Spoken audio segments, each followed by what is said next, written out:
Okay. How you doing? Hello, how are you? Yes, doing well, thank you. It's good. Very good. Very good. How do you say your name again? Namdi.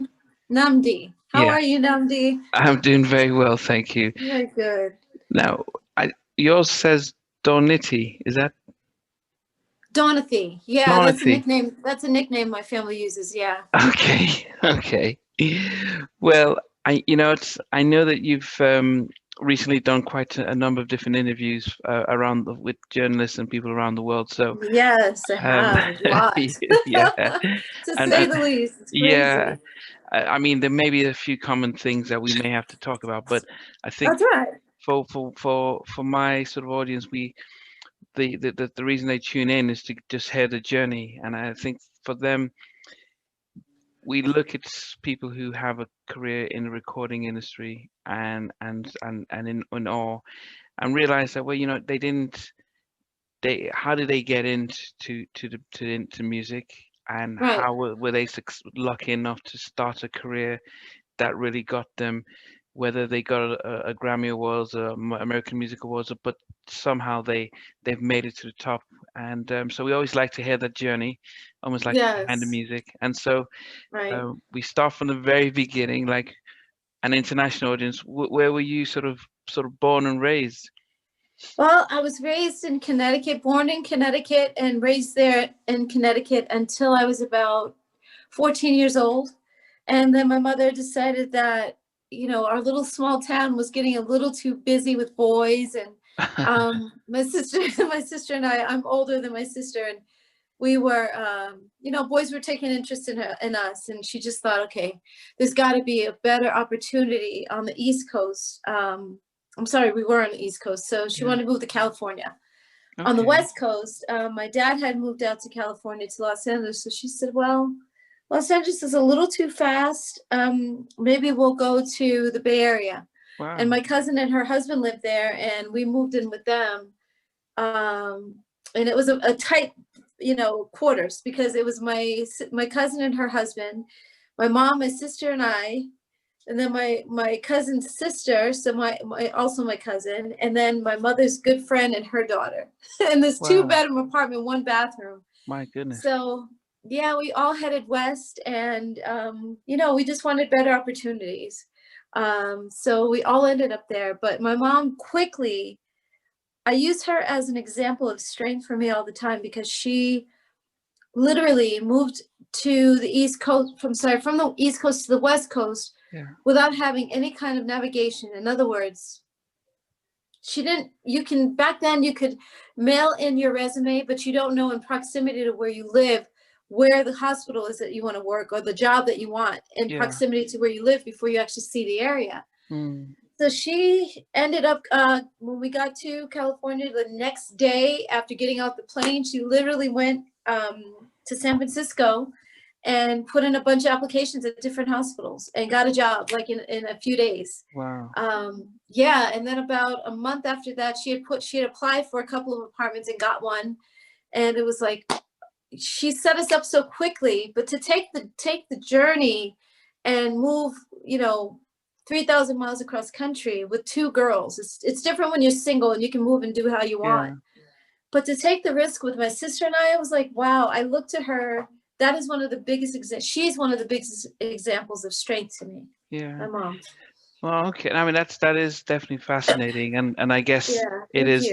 that sort of vision, seen before, and creating. But then Hmm. moving to the Bay Area, how did you get into sort of singing? Was it a young age, or as you got older?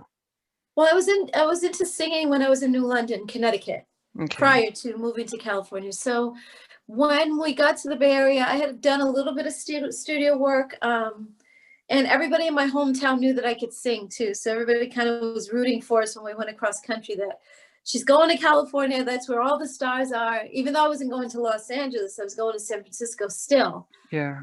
They all had hopes that when we got there that I would meet someone and they would give me a break. And sure enough, I was at an all-day concert, and this guy kind of gave me the look, like, he called out to me and said, excuse me, are you a model?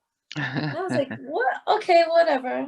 So I blew him off, and then I went to the restroom with my friend, and we got some popcorn, came back to that area that he was standing in to get to our seats, and he was still standing there. And he said, excuse me, I'm the guy who asked you if you're a model. And I said, yes. I said, no, I'm not a model. And he said, well, can you sing? And I was like, oh my God, are you serious? Like, wow, that was the break that I needed.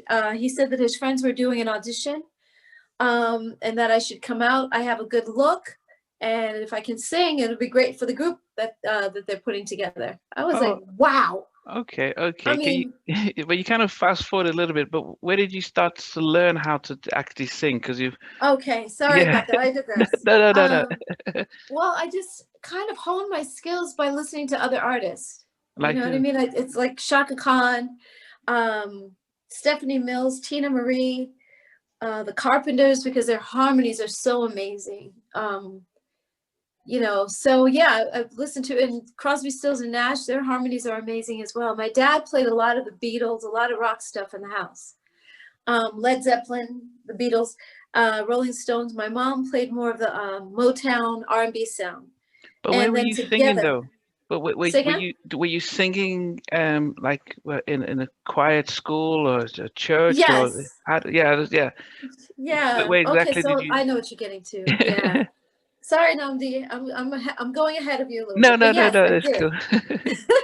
I did. I sang in church, but I wasn't the star singer. I didn't do Okay, solos. Every now and then I do a solo. I think in the time that we were in church, we joined the church when I was 9 years old. okay. I didn't sing very many solos. I Mm, was too nervous. I didn't think I had what it took. I was kind of in the background. okay. I didn't really stand out and say, hey, I want to do a solo. And so I wasn't picked for them. I didn't have the confidence, you But know. did you enjoy it? Did you enjoy the singing I more love so than? singing. But you didn't care Yeah, about the spotlight. You just I enjoyed. did. Oh, I did, but I didn't volunteer for stuff. And I didn't get picked because I wasn't volunteering. If you volunteer, then the choir teacher will say, hey, okay, so Dawn, you want to do it, you know, a solo? You want to, Okay. or a choir director, I should say. But because I didn't stand out like that, I was too nervous. I kind of just stood in the background. But at I nine, wasn't, 10, were you too young though to, oh, because that seems like quite a young age to start volunteering for solo. well, yeah, that's when we first joined the church. So I was still getting to know who I was as a singer. But at home, I would sing with Shaka Khan like Shaka Khan. I would sing with Wow. Minnie Riperton. I think I was 14 years old, just before moving to California. My mom found this guy who was a friend of theirs in town. It was such a small town, everybody knew each other. So she found out that he had a studio in his basement, and we went to his. Minnie Riperton had just passed away at that time, and she had Mm, done "Memory Lane" was her song that she came out with just before she died. mm. Um, and my mom bought me that album, and I learned that song. And she told him that I can sing. So he said, well, why don't we, what's her favorite song? And I told him, he asked my mom, but I told him, I said, well, Memory Lane, that's like my favorite song. And he said, okay, why don't you guys come to the studio and I'll record you with Minnie Riperton. So on one side of the tape, it's a cassette tape. That was good. He panned her voice to the left and he panned my voice to the right. And I am 14 years old and I'm singing those high, I think it's C above C. You know, the high notes, the whistle notes, as they call them. And I'm Mm. doing that with her at 14 years old. So, you But know, I had did you talent. recognize that you had the talent? Because I guess some I people, did. okay, and Yeah, did, I did, but I still wouldn't volunteer. I was too nervous. yeah, I just didn't have the confidence to say, hey, I'm a great singer and hey, you should choose me. I yeah, mean, it was enough that I got into the choir. I knew I had talent, yeah, but as a kid, you just don't, you know, volunteer yourself. Someone has to hear you and say, wow, you got something. yeah, You have, you know what I mean? You have something different than most people. Now, some kids are very confident, and they step up, and like in the case with Beyonce, her parents knew yeah. that she had it as well. So they pushed her a little bit different than my mom pushed me. My mom believed in me because she actually moved to California based on the fact that she knew that the boys were getting involved with me and all that stuff, or interested in me. But she also knew that I had talent and it wasn't going to be discovered in our small little town. Okay, So she took my sister and I and moved us across country. But yeah, okay. she knew I had it. It's just how, as a young single mom, where do I find those things? How do I find these people that can help my daughter with her career? Yeah. Like, you don't know where to find that stuff, Yeah. those No. connections. Yeah. And as I said, it's. I mean, for us out here in Europe, and even if it's in Hmm. Africa or Australia, we always Yeah. look at America and hear the stories of we were singing in church, we got discovered, and it just almost seems so natural. But I Yes. went to college in America, and it's not that easy to get discovered. So hence, hearing the story and the journey is really fascinating. So we Right. go It back to is. the Thank you. concert. The guy says, "Come meet." We're putting together a group An and stuff audition. at an Yeah. He audition. said this.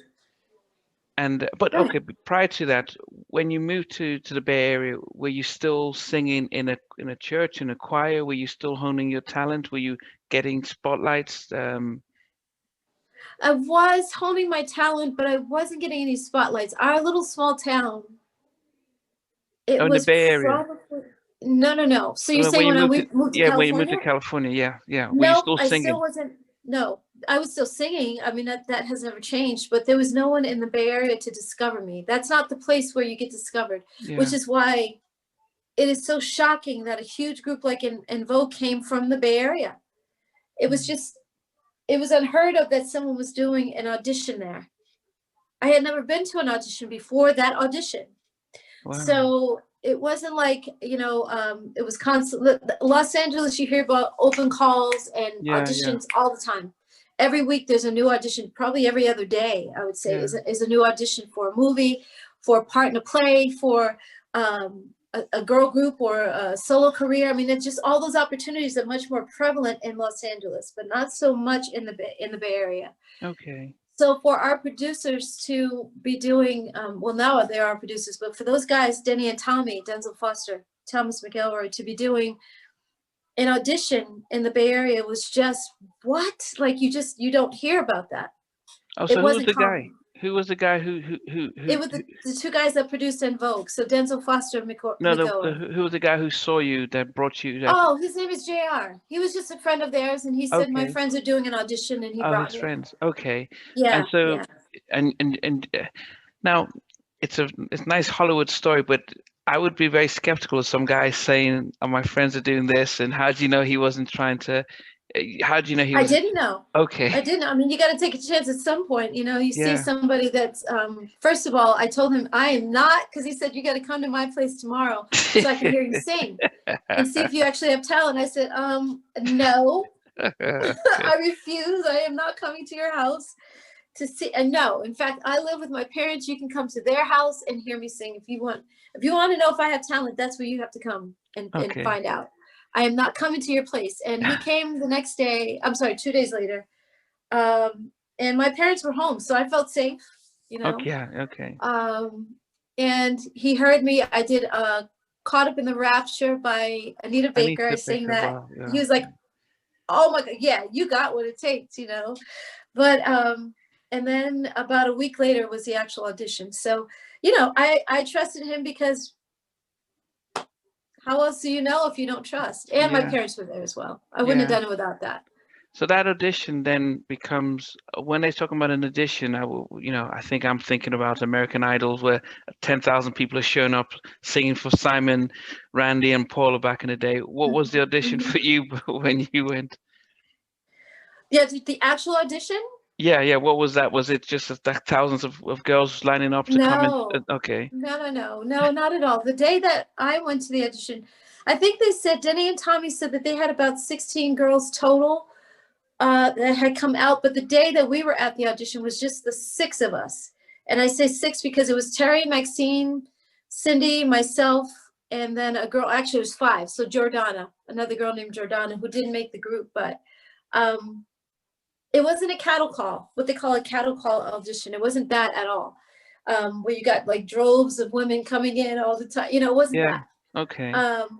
So, but I just think, wow, even in the four or the five of us that were there that day, for me to be chosen as one of the girls in the group, which that's to me fascinating. it is just outstanding to me. I'm just amazing. Were they always I mean, planning it's to have amazing. the 4 girls, or were they looking for 5 and then they just felt 4 would work, or what? Did they have a No, they were looking for 3. They were only looking for 3. Okay. And Maxine and Jordana were roommates. Okay. And Jordana was getting ready for the audition, and Max was like, "Where are you going?" And she said, "I'm Wow. going to an audition." Yeah, but she didn't tell Maxine about it. Somebody else had called Maxine, a guy named Ken, and said, "Hey, there's an audition being held. Do you want to go? Oh, I'll come take you." Yeah, but her own roommate did not tell her that there was an audition. So you see how dirty that was. wow. And she came to the audition, but Jordana had a very nasty attitude when she walked in. I'd say maybe about an hour after she got there. I met Cindy first. Cindy was first. I was second to get there, and then Maxine came in. Then Jordana came in separately from Maxine because she didn't even come with her. And about an hour into the audition, we were kind of sitting around and learning the background parts for the song we were going to audition to. And she said to the producer, "So y'all don't have no food? Where's the food? Like, y'all ain't gonna feed us? Where's the beer?" Wow. Wow. Okay. I was like, okay, she is not gonna make the group because she was just rude and very, very street. And you know, she was fun. We had a good time with her, but I just thought, wow, you don't walk into an audition and ask for beer. You don't walk into you don't walk into anybody's office or to their home and say, "Are you gonna feed us?" You know, that's wow, like wow. But she was inclusive though. She said us, so she wasn't just thinking about herself. Don't so. put me in that. she Don't said put us. me in that. Do She not said put us. me in that. Don't say us. No, I'll go get my own food because I'm like, these guys are nice enough to even have us in their studio. Yeah. You know what I mean? I'm thinking, was there drama when Maxine shows up and says, "What's going on here?" and sees her? No. They knew. Maxine said, "Well, Ken is going to take me." They talked at home before she left. She said, you know, she wasn't worried about going with Jordana. She came on her own. Okay. So she's like, whatever. It's like God saw fit that Maxine made it as well. Even though Jordana wasn't kind enough to say, "Hey, something's going on. I want you to go with me." Yeah.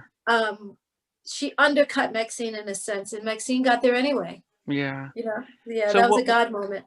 So, so I guess the 2 questions that I do have then is did you then think, "I want to go solo, but I might as well, this is my chance to be in a group," or did you think, group, you know, it's maybe not for me long term, but I'll just go with it? What was the thinking, or was it like?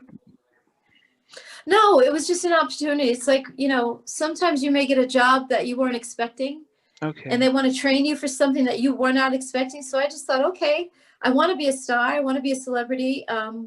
This is my chance to do this, and I don't have to be out there on my own. That's good. Okay. I was happy about that because, you know, you grow to have a certain kind of camaraderie between the people that you're in a group situation with.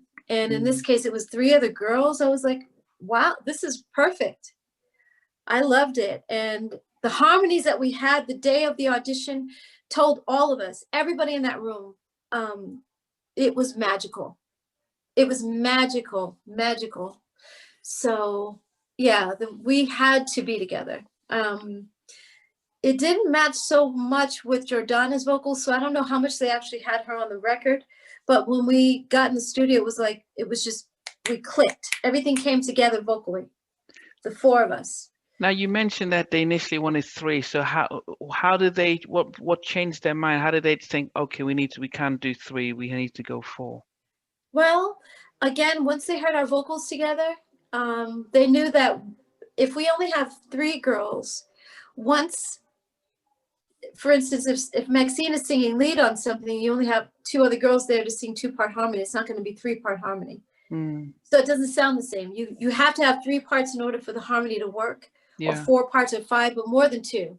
And sometimes 2-part harmony is really nice. It just depends on the notes you're using. But typically, what they wanted their ears to hear would have been a 3-part harmony with 1 girl singing lead. Yeah. So it just worked out, and they were like, well, instead of having 3, they all look right together. They all sound good together. Let's go ahead and have the 4 girls. Yeah.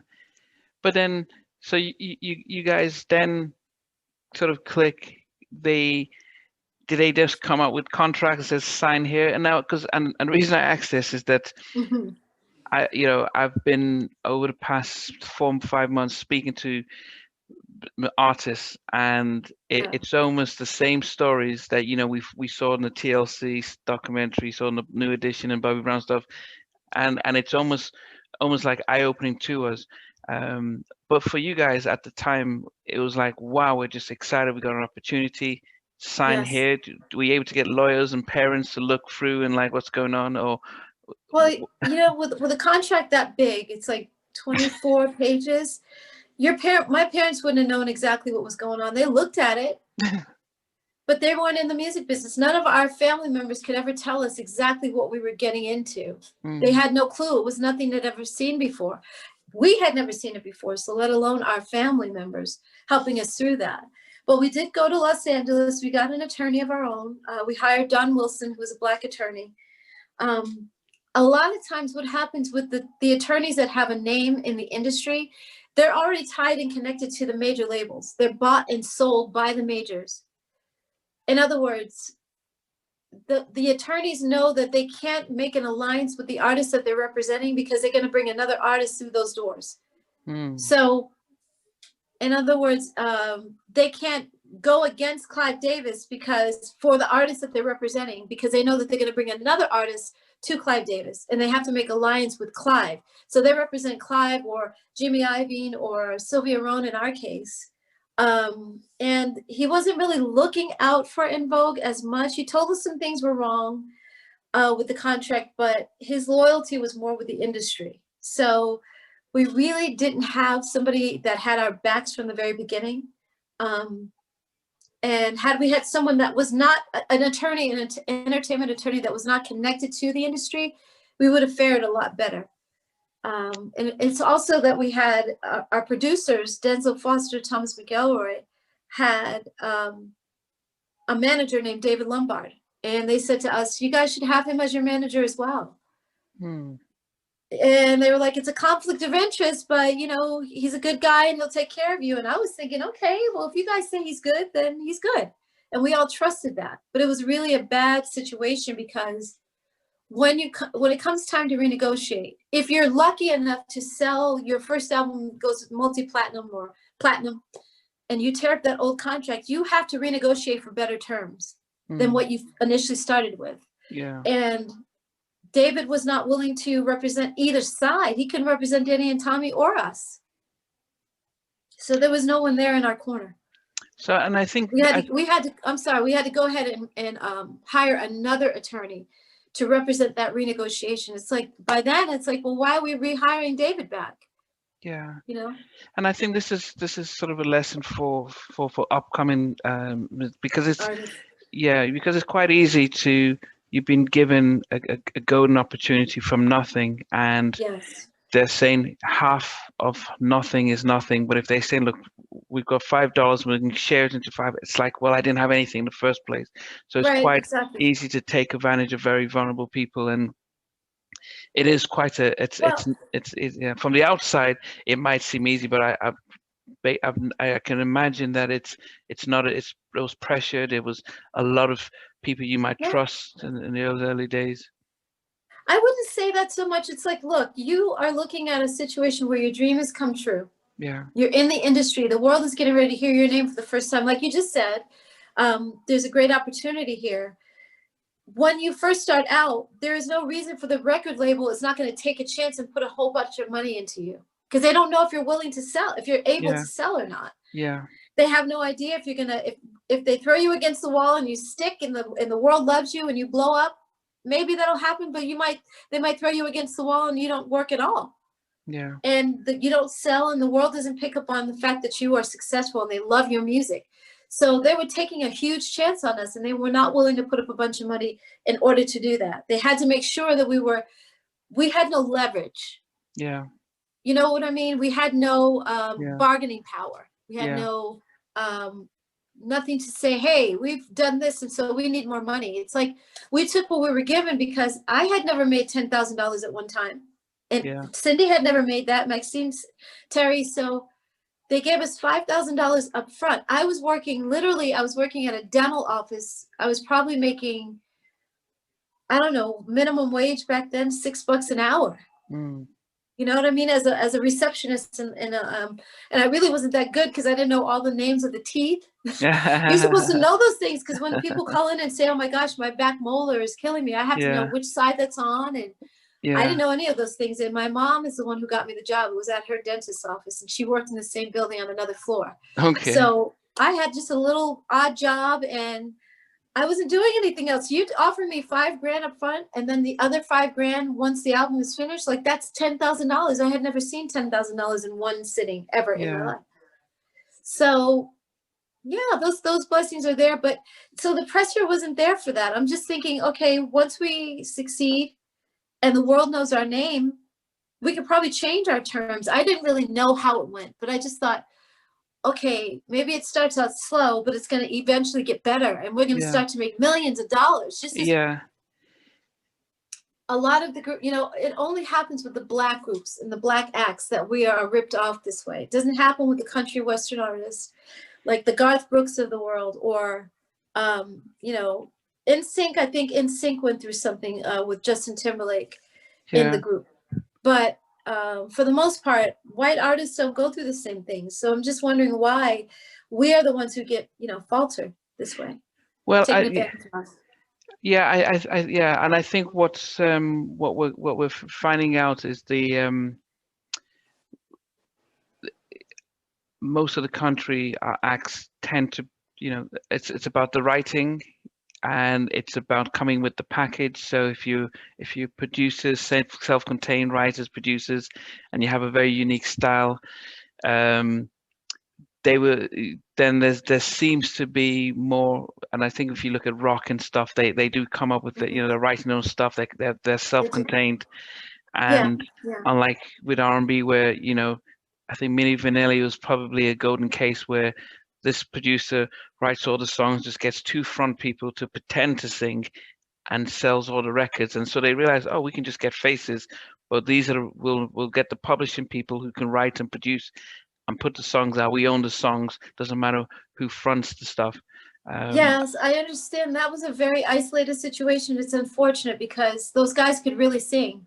Yeah, I yeah, don't yeah, I don't understand why the producers thought, oh, we're gonna get some vocalists that nobody can see and act like these guys are actually singing what you hear. yeah, That made no sense to me because those guys were super talented, and I feel yeah, for them. yeah, That was a lot of pressure, and they took advantage of those guys, and it's not yeah, fair. The one killed himself because of it. It's just like, yeah, wow, I had talent the whole time, but this guy told us that we didn't have to sing anything. So yeah. that was an unfair situation. But in our case, we co-wrote on the first album. Oh, you We did. co-wrote Hold On. Yeah, we co-wrote Hold On and a few other songs on that album. So But I still, yeah. yeah, but then okay, yeah, with En Vogue, so it's Foster, McClellan, and En Vogue. So yeah, they put you guys on it. But Yeah. when you guys came together and you're writing and getting ready to do the album, Mhm. did you then decide, okay, could you guys write before? Could any of you write, or is it the No, vocals that you had? I mean, Maxine, I think, had written some songs at home. It wasn't like we were avid writers because we didn't have to be. Yeah, I would go in the studio with a guy named Daryl Clifton, and we would write stuff. I was just I was 16 years old. I didn't want to be in the room writing with him. I wanted to be out with my friends, hanging out and playing and having a good time. So I wish I would have listened to him a lot more because I could have become a much better writer had I done that. But I just wanted, I'll just sing and let me go home. I want to be with yeah, my friends. And I didn't learn the art of writing. Some people grow up, you know, especially females, as singers, they grow up writing poetry.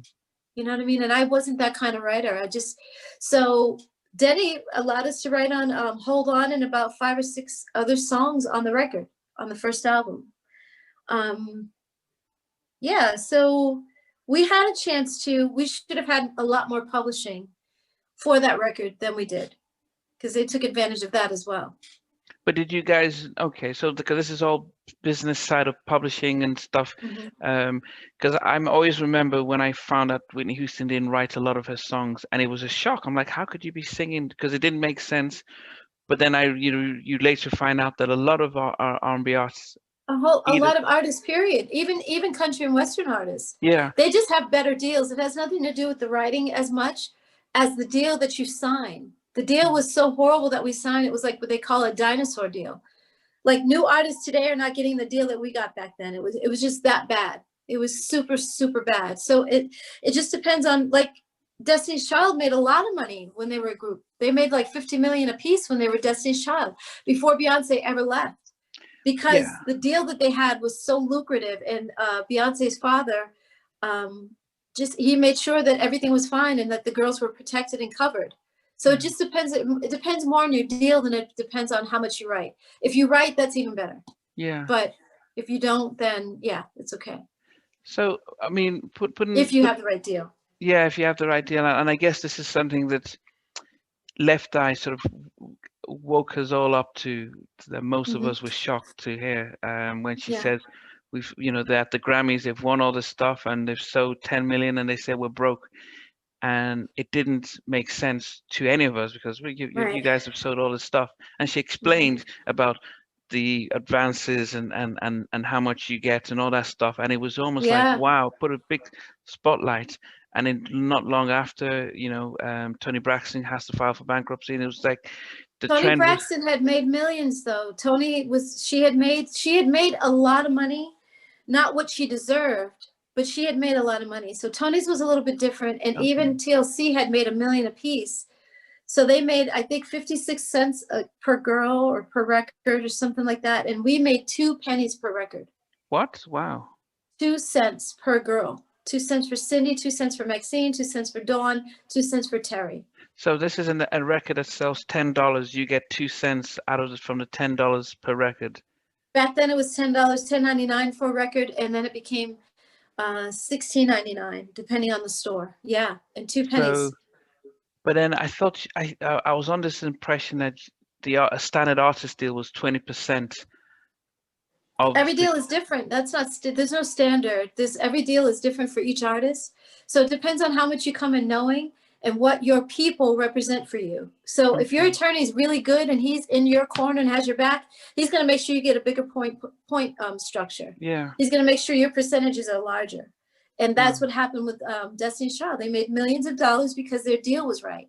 Yeah. Excuse me. Yeah. So. But I think with Destiny's Child, I think En Vogue set the precedent. So it was quite easy for them to say, we've got the new En Vogue because. But I think even if we never came in there, I think because Matthew Knowles, Beyonce's father, was a marketing genius. He knew what to do. He knew exactly what they deserved. Yeah. And he wasn't going to have anything less. And he had built them up to a certain point. So he knew their worth. They had kind of a following in the Houston area, Houston, Texas area.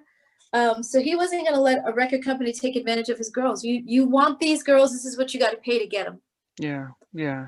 So he represented them in a totally different way. He was not going to have, but yes, I digress. I'm sorry. You're right. He told me, I saw him at an after party, kind of like after you get out of an award show, everybody kind of piles out into the lobby area. And all the celebrities are talking and producers and everybody's just around and we're doing interviews and stuff. And Matthew saw me and he was like, I'll wait, because I was standing there doing an interview. And he said, I'll wait.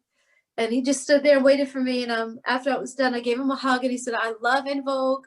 My girls are, I structured their deal after, I looked at your imprint and structured their deal after you. And I said, who is your girls? And he said, Beyonce. Beyonce's my daughter. Destiny's Child are my girls. And I was like, wow. Excuse me. I said, if we were your artist, we would be looking at a whole different deal today. If you were our manager at that time, we would have been taken care of. It was a travesty what happened. And he agreed. He's like, no, you guys were amazing and you deserved a lot more than you got. But he said, I saw what you did wrong and I did different. I asked for a different point structure. So yeah, we were that example, but he also knew, just marketing wise, like if these girls make this amount of money, you're not going to offer this bullshit deal. Yeah. You're not going to give us pennies on the dollar like that. Yeah. You know?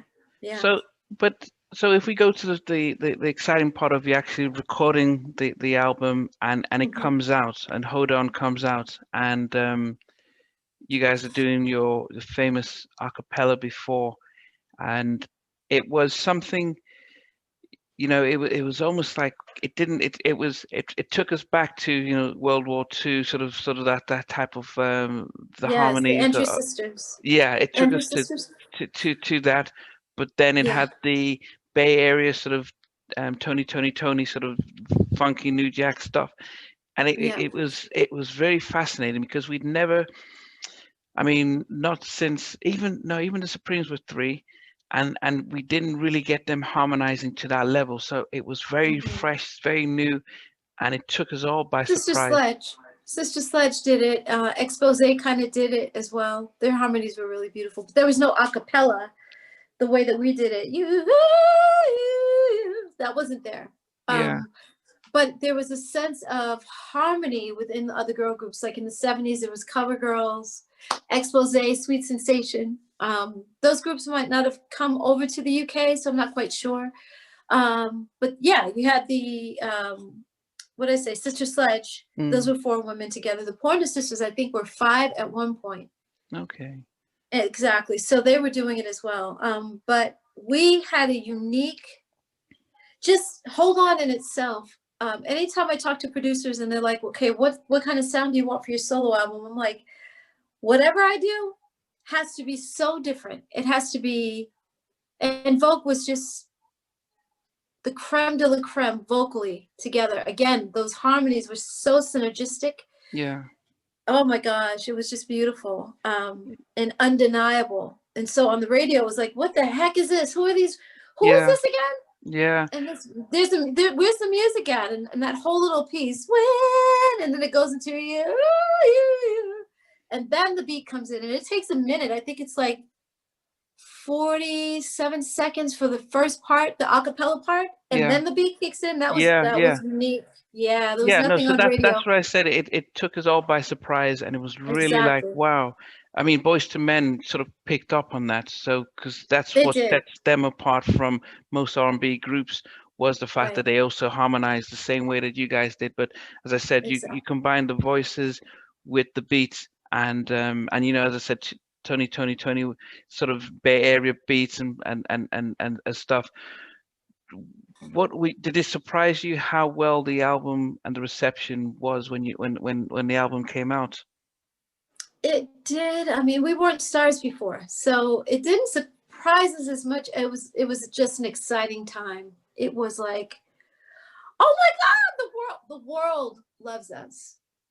The world, not just America. Yeah, So yeah, that was really kind of like, whoa. You just hope that what you do, the world it's gonna take to, and they're gonna like you and buy into your brand, and they did in a big way. So and it started out as our Black foundation, our Black fan base, yeah, as far as our community is concerned, and then it crossed over pop, and that was yeah, it. The world heard about it at that point. It was Asians, whites, and Native Americans. It was Latinas, Latinos. So everybody loved En Vogue, and that is what every artist, what every label wants yeah, with an artist. yeah. So when with all the success of your singles and doing the video shoots and stuff, of course, from our point of view, that you guys are living a glamorous life, but behind the Yes. scenes, does it feel like you're living a glamorous life? So are you, because I think I saw the New Edition story that they were doing all this stuff and they were going back to their parents' house and stuff. But what was it like for you Exactly. guys? Same thing. Same exact thing. Same exact thing. I got a small apartment. For a while, I lived with my parents, and then maybe about 7 months after we came out, I went and got an apartment of my own, and I was paying $700 a month, $700 a month, and quickly I had to give that apartment up and go back and live with my parents again because I Wow. just didn't have any money coming in. Yeah. And we weren't on the road yet. So we were preparing for a tour, but we weren't quite on the road yet. So it was kind of like, it's like the world knows who you are, and you're driving a little junker of a car. You know what I mean? But our producers were getting brand new Porsches every year. They would lease those, and after a while, I was like, okay, wait a minute. This picture isn't right here. Something's going on with this. Why is it that our producer has a mansion And that came over time. It was about the next year, the following year, he bought a mansion. And I was like, how? Okay, where's the money? Show me the money. I just want to see the money. I want to know that it's not that he shouldn't have it. It's not that at all. I didn't mean that he shouldn't have it. I just thought we need the same thing. We deserve to have our own mansions. Like, where's that? But then as a collective, did you guys have that discussion, or was it just you looking and thinking, what's going on? Or did you get At first it was just me looking. And then I would bring Maxine in on the phone call and tell her, and she's like, you know what, you're absolutely right. We need more money. We deserve this. And I'm like, yeah, Max, because our first album is about 3 times platinum, and then 5 million so it sold. And it's like, wait a minute, how come we're not getting money here? We're not getting paid the way we should. Something's wrong. I don't know quite what, but Terry was dating our producer, Denzel Foster. And that's when everything fell apart, because if she's isolated over there by herself, and there's Terry over here, and then there's the 3 of us over here, and we're not coming together, you can't negotiate. You can't go to the record company and say, hey, the 3 of us just want to renegotiate without Terry. You need Terry there as well. They didn't sign 3 girls, they signed 4. So if Terry is not complying and she's doing her own thing, she's not listening to us, then we don't have a group. Did that cause any friction in it when she started dating the producers? No, it didn't cause friction at all, especially because we thought it was cute. We were laughing and giggling because we lived together. Me, Terry, and Maxine had an apartment together, so we each had our own room. And Denny would come over and he talked to the rest of us, but he would go in Terry's room and kind of stay for a few hours. And we were like, oh, okay. So that was, a cute relationship. We thought it was adorable. He was very fond of Terry. She was a Southern little belle, and excuse me, and he just adored her, excuse me. And she adored him, we thought. So we thought it was cute. What I had a disrespect for Terry with is when we were supposed to renegotiate our contract. Like I said, we're asking, after the what first do we album? do now? Yes, after the first album. We're after you go platinum, typically you tear up the old contract, you go in and you renegotiate for better terms. Yeah. And we didn't do that. We never did that because Terry, like I said, was over there. So we didn't have a chance to come together, the 3 of us, Cindy, Maxine, and I, and say, hey, what are we going to do here? We came together and had those conversations, but we couldn't make a move without Terry. So what happens when you start recording the second album? What was the mood like? The second album, again, we went in and recorded the second album under the terms of the first album. Wow. So I didn't start feeling really, really bad about that until on the second album. That's when Denzel Foster bought his own mansion. And when we got to it, he invited us over, the 4 of us. He invited us over. And Namdi, I looked at first of all, I looked at the neighborhood. You have a security guard at the gate. So that means you live in an exclusive neighborhood. Like nobody can just drive through to your house. And while we were driving down the street to his house, I'm looking at all these mansions. Oh my God. Wow. Look at this right here. This house has 8 pillars in front of it. This house has 6 pillars in front of it. Like he lived in a mansion. We got inside his house and he's showing us around, and he's got this staircase that you can go up either side. And I was like, okay, so you have 9 bedrooms or 7 bedrooms and 9 bathrooms or something like that. It was a lot more bedrooms than normal. In an apartment, typically you get 2 bedrooms, maybe 3. You got 7 or 9 bedrooms. And how much did you say this cost again? And he was like, oh yeah, it's $20 million mansion. He was bragging. And I was like, Dawn, don't say it. Dawn, do not say it. Dawn, be quiet. Don't say it. And I was like, oh, so this is what our money bought you. And he was trying to clean it up by saying, oh, no, this was just, it was $8 million, foreclosure. It was a foreclosure. It was only $8 million. I was like, only $8 million? I was like, oh my God, only $8 million. I don't have 800,000 to rub together, and you're telling me it's only $8 million. Like, really? So that's when I kind of, again, the wheels were turning in my head, but I couldn't figure out. You don't go to the record company and ask them what you should do. That's the wrong people to go to, because for them, they had their own terms and everything was working because they were making money hand over fist from En Vogue. So you don't call them and say, you guys, we need to find out what is it that we have to do here.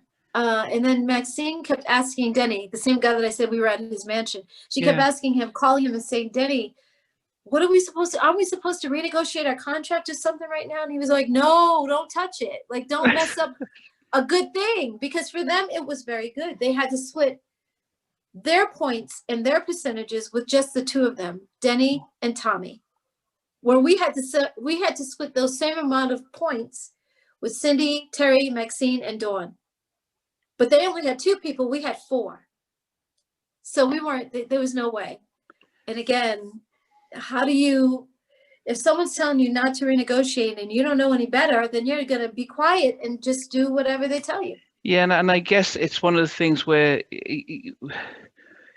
if you've not been, I mean, the industry, I think we've been exposed as fans to the industry in quite a bit over the past couple of years. Then there's a feeling of understanding how from Death Row right across, we've been exposed to a lot of this, and it's been like, wow, how bad has it been, especially for Black artists being ripped off by their own people who's just, you know, takes advantage and things.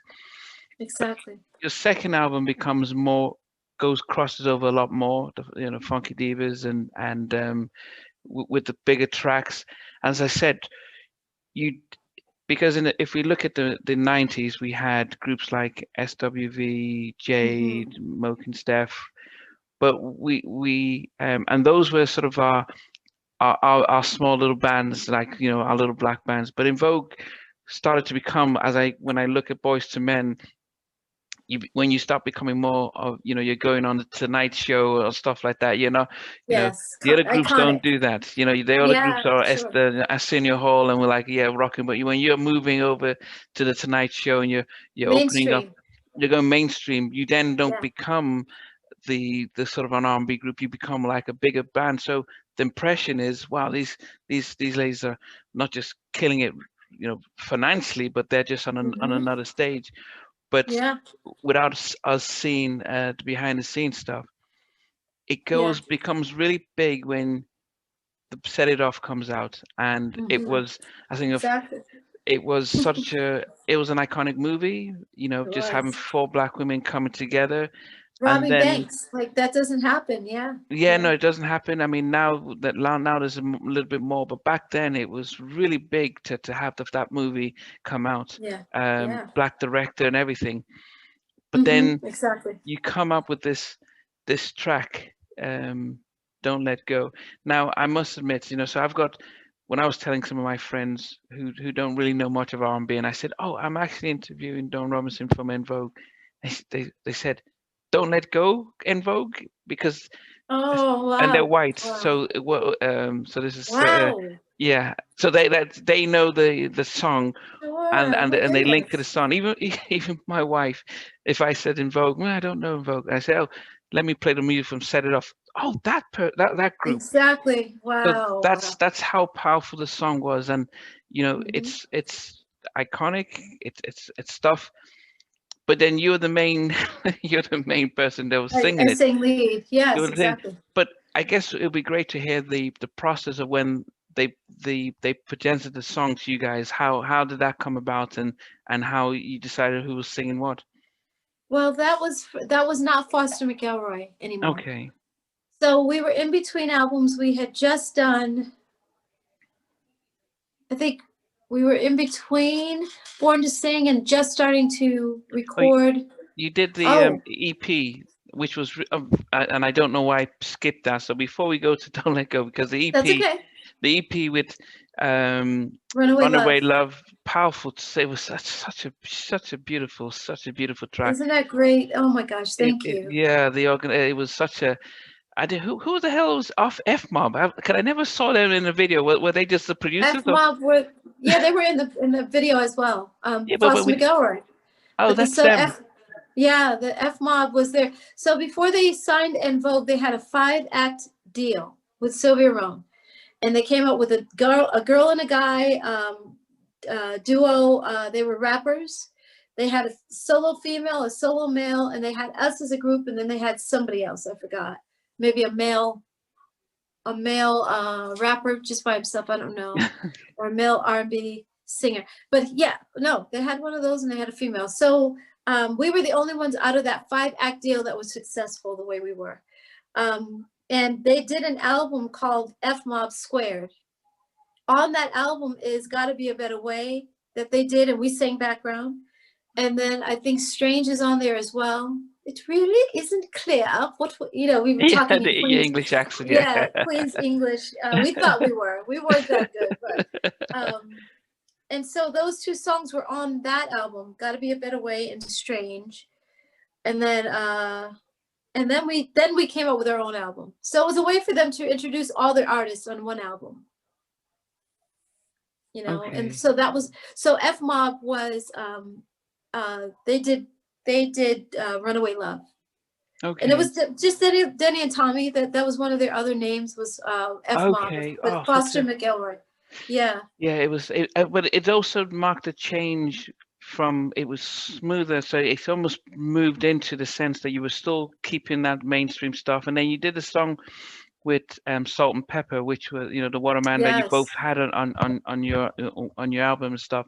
Mm-hmm. So as I said, it was like you guys were just growing and going bigger and bigger. But again, even What a Man was written by Herbie Lovebug. That wasn't Denny and Tommy. So I started giving, like, I brought we were at rehearsal, and I brought an article on Salt and Pepper.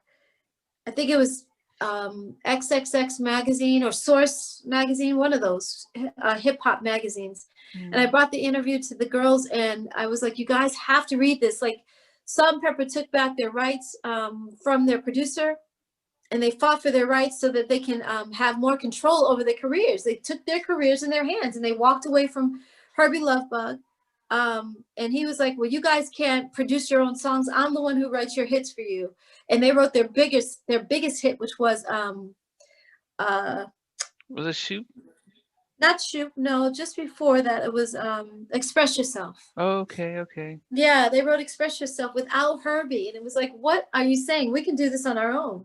So they took charge of their lives, and that's all I wanted the girls to know. Like, we can do the same thing. We deserve this. And none of them wanted to hear me. I left rehearsal. We went to lunch. The magazine sat on the piano. We came back from lunch. We finished rehearsing for another 3 hours, and we left rehearsal, and the magazine still sat on the piano, and I took it home with me. Yeah. Some people, and I realized this over time, some people are warriors, and they want to fight for their rights, and they're not afraid to do it. They may be afraid, but they take courage and they stand up because they know they have to. Yeah. Things are not going to change if we don't take it, in our own hands. And I found that I was walking on my own. Yeah. I didn't have, not everybody has the courage to do that. You know what I mean? Well, yeah, I think you started off the interview talking about your mom taking the courage to move without seeing where she was going. So there you go. Yeah. In a sense, there is a part of me that is quite understanding when, if you've come from an environment where you're taught taking bold steps and moving into the unknown, as the song from Frozen comes, Frozen 2, on your own. It's understandable, but I've learned over time that not everyone has it, and you can't, if they can't see it, you can't force it. It's hard to it's hard to force it on people. Yeah. But then if we go back to the guys, were they Europeans who came with the track? Because it was more like something like Celine Dion would do, or David Foster. Which track are you talking about? Don't Let Go. So no, this was so Sylvia Rhone, our label head, came to us and said, I have a song, since you guys are in between albums, we were just getting ready to do the EV3 album. So this was after, you know, Born to Sing, Funky Divas, and Runaway Love, and we were in between. And she said, "There's a song that I think is incredible. You guys would make it a hit. It's called Don't Let Go," and it was written by Organized Noise, who is Rico Wade and Organized Noise. And the writers actually of the song, he produced it, the music, and he had his team of people produce the music. But the writers for the song was Andrea Martin and Ivan Batias. And they just had this incredible song. I loved it right away. I think Cindy and Maxine loved it too. And Terry was the only one kind of fighting against it, because anytime we would get a song that was not Denny and Tommy's song, she did not like it very much. She would fight against it. And I'm like, okay, Terry, just because he's your man doesn't mean that he always has hits for us. Like, there's other people that can write for us too. We had done Silent Night with Chucky Booker. It was a Christmas song. So we had hits with other people, you know, and she just kind of fought it. So we had to really kind of force her hand with that song. Like, this is a hit. We're going to record it. You know, there's 3 against 1. So she had to sing it. And it turned out to be our biggest hit to date. But whose idea was it that you would, how does it work when it comes to who sings lead and how it goes? Was it the producers that Yeah. or what was, okay. Yeah, a lot of times it's them, because they think after hearing us over the years, like Denny and Tommy knew what we sounded like. So they would always say, okay, Dawn, you're going to sing this one, Terry on this one, Maxine, Cindy. So, but with other people, because they knew our sound, they would say, okay, automatically, I think Dawn would be great for this. Oh, no, I think Maxine would be better on this song. Or Cindy's voice really fits the song. So that's how they would do it. And with Don't Let Go, it was that way. They thought that I would sound good singing lead. And then the record company came in and said, we don't want Dawn to sing lead because she's going to be leaving the group. Oh, well. Yeah, we're going to be kicking her out. So we want to make sure that Cindy and Terry and Maxine sing the lead with her so that she doesn't have the bulk of the song. And it's because I had done, so Terry was offered a solo album by our record company before me. She did her album. We supported it. The record company supported it, had, tour support, given her tour support. She did a video for her single.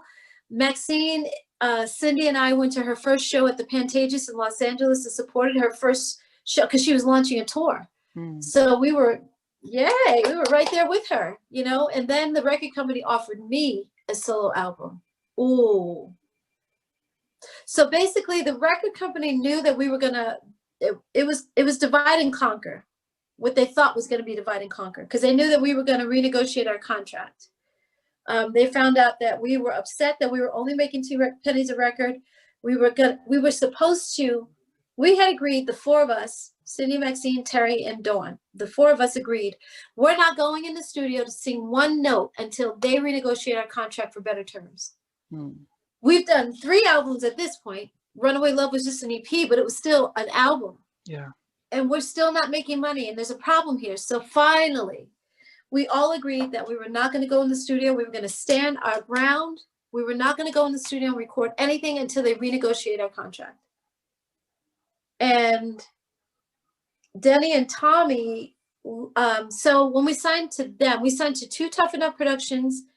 We signed to Atlantic Records through 2 Tough Enough Productions. And because they were the middleman, well, not really. Yeah, they were. They were the middleman. So so we had to sign our contract with them first, 2 Tough Enough Productions, and then we signed a contract with Atlantic Records. When Denny and Tommy found out that we were free and clear. Our contract had not been renewed by Denny and Tommy. They let it lapse because the person that signed, that did all their paperwork and all their office work and all this stuff was Tommy's sister, Tony. And when they fired her, or she quit, I can't remember. I think they fired her. But when they fired her, she wasn't there to make sure that the paperwork was signed with us again. I don't know if I'm getting clear to you. Yeah. So in order to have En Vogue, you have to have them re-sign to your production company. And they did not do that. And we found out and we were like, oh my God, we are free? Are you serious? Like, we're free. We can go directly to the record label, or we can leave Atlantic Records and go anywhere we want. And at that point, Babyface came in. LaFace was their label at that time, and Babyface in LA offered us a deal on the table for $4 million or something, like fully indemnified. Namdi, I'm telling you, it was fully, like, to be fully indemnified means you have the best insurance around you that's possible. You're all protected all the way around. It's like having, here in America, we have AAA insurance, we have State Farm, we have Prudential, and we have State Farm. Yeah. Like the best of the best protection around all four of us. The record company, Atlantic Records, can't come and get you guys. They can't come sue you guys. You are free and clear from that contract. And Denny and Tommy found out, and they forged the signature for Tony. They forged it. And we had to go out and hire, oh, this is crazy. I can't even believe we went through all this, but we hired a handwriting analysis expert. Yeah. And they were like, oh no, her T and the way that she does her Y at the end of her name is not right, doesn't match. And the Y at the end of her name, Granberry, that doesn't match. And you can see this and the E up over here. And yeah. So they forged her signature. And we had free and clear. Even then, they had found that we won that part of the case. And Denny, I don't know how it happened, but he called us back and was like, okay, you guys. So, oh no, so this is what happened. Terry went in and did her solo album. It was Divide and Conquer. Terry's over here recording. You guys can't do anything without her. So you're going to wait until Terry's done. And then maybe you guys can come back together. So by then, you take whatever deal we give you because you're hard up. You need money. So you're going to take whatever it is we put on the table. And sure enough, we did that second album under the same terms as the first. And with the EV3 album, we never renegotiated either. We never renegotiated. Oh my God, I forgot about that. We never renegotiated for that. But by then, the record company had come to Terry to do a solo album first. Then they came to me. And it's going to be like, okay, so Dawn and Terry are over here. They're in the studio. They're busy. So Maxine and Cindy, you guys are desperate. And now you have to wait for Dawn and Terry to come back. And then maybe Terry was done with her album. She was getting ready to go on tour, like I said, and we supported her. And then the record company came to me and said, well, Dawn, we're not serious about your album right now. We're just going to go in and do an En Vogue album. And I was like, what? Wait a minute. Because I had recorded some incredible material and Sylvia Rohn loved it at Atlantic Records. She loved it. And I'm like, so you took Terry's album seriously, but you didn't take my album seriously? Like I'm feeling some kind of way about that. Sylvia Rohn that changed her mind? The only one. The only Sylvia Rohn, yeah. Change her mind about what? About your record. She loved it first and then she decided not to release it. She didn't change her mind about loving the song. She still loved them, but she played a game with me. She had me in the studio to keep me busy, not necessarily because she was serious about putting my album out. She put Terry in the studio for the same reason. And that's why I was telling her, Terry's album, I'm sorry, no shade to Terry, I'm not being mean. I didn't like her album. It was called, I liked her single. It was called Whatever. It was a ballad. I loved it, but I didn't like the rest of her album. So in other words, you took Terry seriously, but you didn't take me seriously. And I have a problem with that.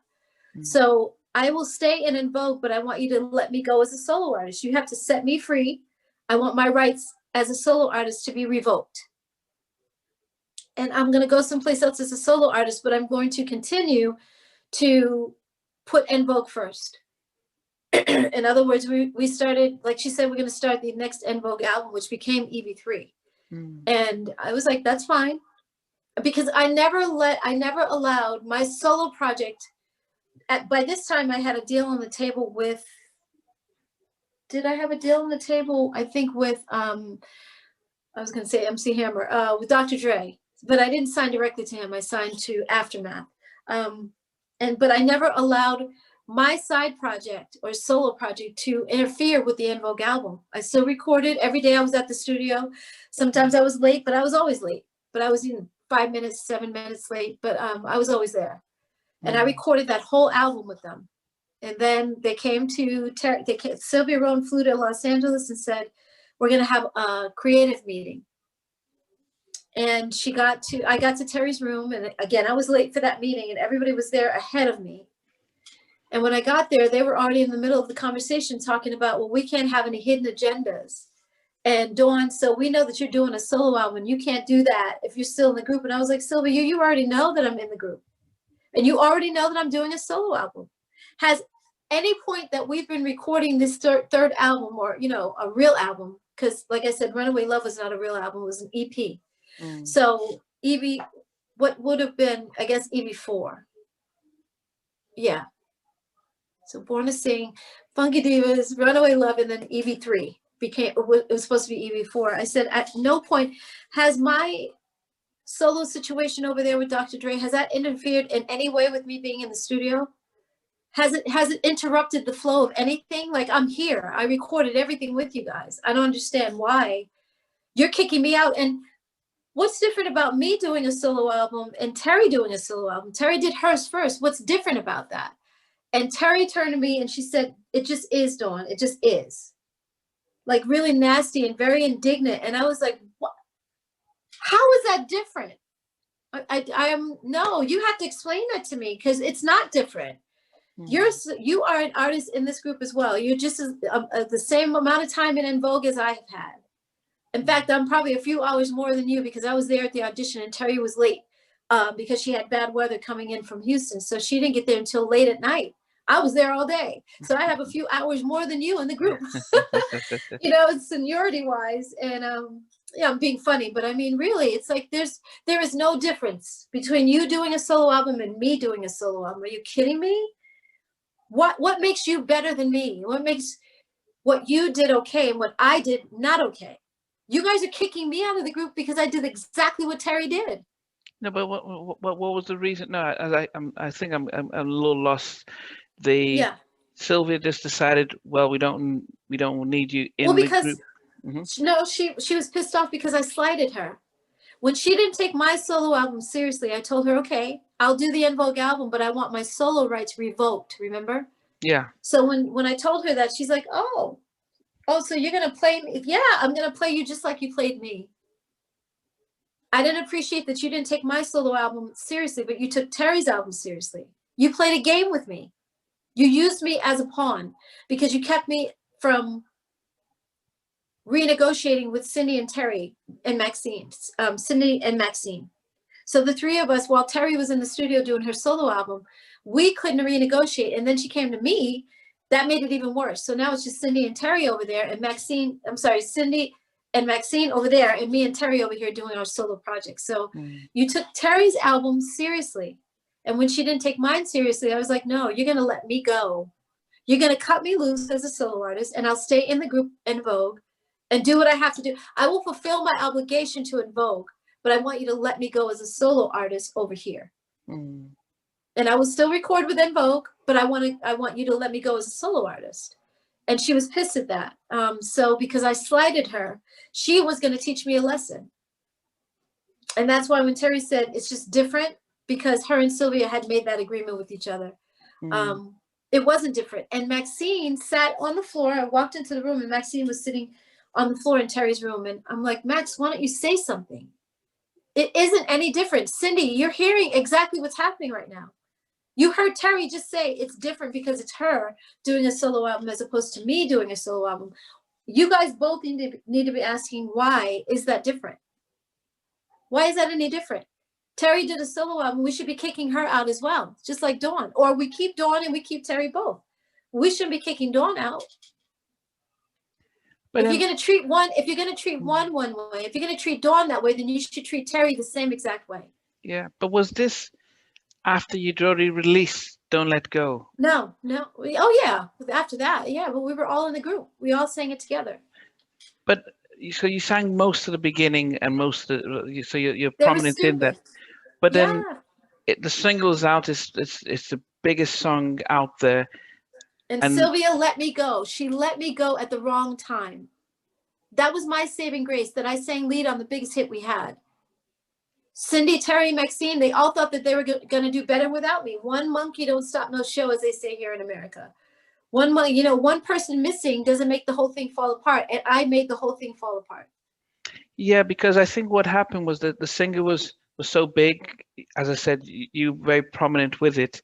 Exactly. And then they come out with E3 and it's just the three of them. And it didn't matter if even if all your vocals were on it, I think it just things that just don't work, you know. Well, and That it, also I agree yeah. with you, Namdi. It's also that your karma is affected, meaning, excuse me, anytime you do wrong by someone and you purposely hurt them on purpose, that karma comes back to you, whether it's right away, immediately, or it's like years down the road. I believe in karma. And I know that for a fact that that album did not, they thought, okay, Dawn's gone, whatever. We're going to do EB3 and we're going to put EB3 out, even though my vocals were supposed to be wiped clean of that album. I can hear me all over that record. Okay, in all the Wikipedias and stuff, it says they re-recorded the vocals without you, but No. yeah, Oh, okay. No. But I think Cindy did add a couple parts on, like, what is this? Whatever, the song "Whatever" by Babyface. They recorded my part over, but I can hear myself in the Babyface admitted it. He's like, I couldn't take you off the song. Yeah. I had to pull your vocals back in the cut, so I pulled you way back in the track. But you can still hear you because I needed you there. You were the glue that kept En Vogue together. One piece missing out of a group, it's not the group anymore. So he was like, I'm not taking you all the way out 100%. Yeah, it was. Yeah, I remember when the album it came out, and it just seeing the three of them. I think for the whole community, everyone said, "No, we're not. We couldn't invest in something that's not legit. It just didn't seem right." Wow. Because it's. I'm just trying to think. Can you imagine if when you have you guys were very fortunate. You didn't really have lead singers. But imagine intro, Kenny G passes away, and then you want to still have intro. It doesn't work. Or when or when Freddie Mercury passed away, and Queen says, "Well, we're going to release it." Well, no, your lead singer's gone. There is the spark in there, and I think you leaving at that critical. I mean, most of the fans. Now, I must admit, as fans, we were like, oh, we had the placards down with Dawn. How could she leave? Of course. Especially after that, because all we saw was, the biggest hit, and then you just disappeared. There was no sort of you didn't come out and say. I didn't have the power of the press to be able to tell my side of the story. Yeah. I was just as shocked. I was depressed for a very long time. Almost didn't get out of bed for a while. Wow. Because I didn't like it, and I saw the album cover, and I felt the same way with just the three of them. I'm like, wow, I helped build that group. Maxine, Cindy, and Terry did not speak for me on my behalf and say, wait a minute, we can't kick Dawn out. That's what I'm saying. It's like, you kick me out of the group, but you keep Terry, and Terry's the one who did the solo album first. There was no reason for them to kick me out. I didn't do anything wrong. So that's why I still, to this day, it's like, it's so shitty to me, and I have to say it like that because that's exactly what it was. You guys held me accountable or helped me to a certain standard that you did not hold Terry to. But Terry did her solo album first, and you kept her in the group. I did my solo album second, and you kicked me out of the group. I don't understand that.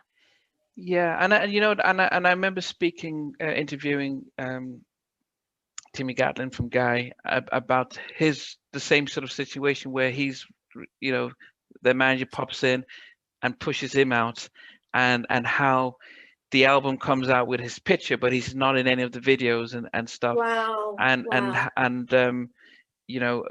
Groove Me comes out and he's there writing the song, but then when the video comes out, he sees the album, biggest thing, his pictures on it, but he's not in any of the videos and stuff.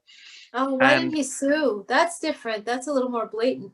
No, well, no. So yeah. So, but I think from his point of view, it was that sense of, Teddy, Riley, and Aaron Hall. How come you guys did not stand up for me? Didn't have his back. Yep. But then he I think there's that recollection that people, when you have an opportunity, there's a fear that if we do take your side, we all lose out and we all go out, and so that sense of you're facing almost Armageddon and you're not sure what to do. You always go for the because I understand the fear, because we don't know what a record company is capable of, especially at that time. Now it would have been like, fuck you guys, fuck the record company, fuck Denny and Tommy. we are all standing together. We are En Vogue. And without us, Cindy, Terry, Maxine, and Dawn, we have solidarity. Without us four, you don't have an album. Without us four, you don't have revenue at the end of the year for the record company to be able to make those millions that they were making off of us. We were the ones who had the power. Okay. I am so sorry. Yes, That's fine. my car insurance company calls right in the middle of the call. That's fine. That's why it's pre-recorded, so it's easier to edit. So you can edit that out. Good. Yeah, I forgot what I was saying. Do you know what I was saying? Yeah, no. So, yeah. So as I said, the album comes out. It doesn't do well at all. As I said, we look at it and say, "Oh, it's not the same sort of thing," and it doesn't do well. From your point of view, and I know you mentioned you were struggling, just seeing it being promoted, but when you noticed it wasn't doing well and it wasn't well received, especially after your first two albums, what were you thinking about what was going on? I was so happy.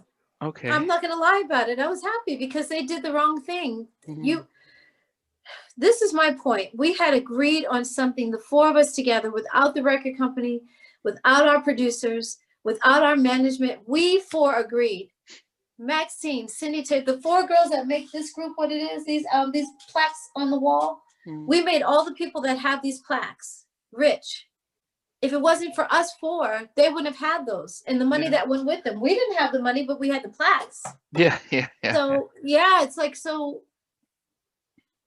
if we agreed that we were not going to do a certain thing or that we were going to stand down and stand in solidarity with each other, then why didn't they have my back when I was being kicked out? I don't understand that.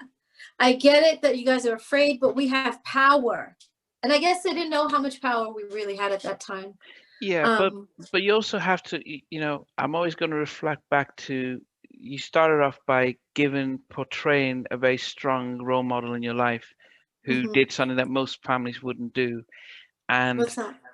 Your mom taking you guys from Connecticut. Oh, my mother. Yeah. Without seeing where she was going, and she was like, "We're going to be strong. I'm going to do this."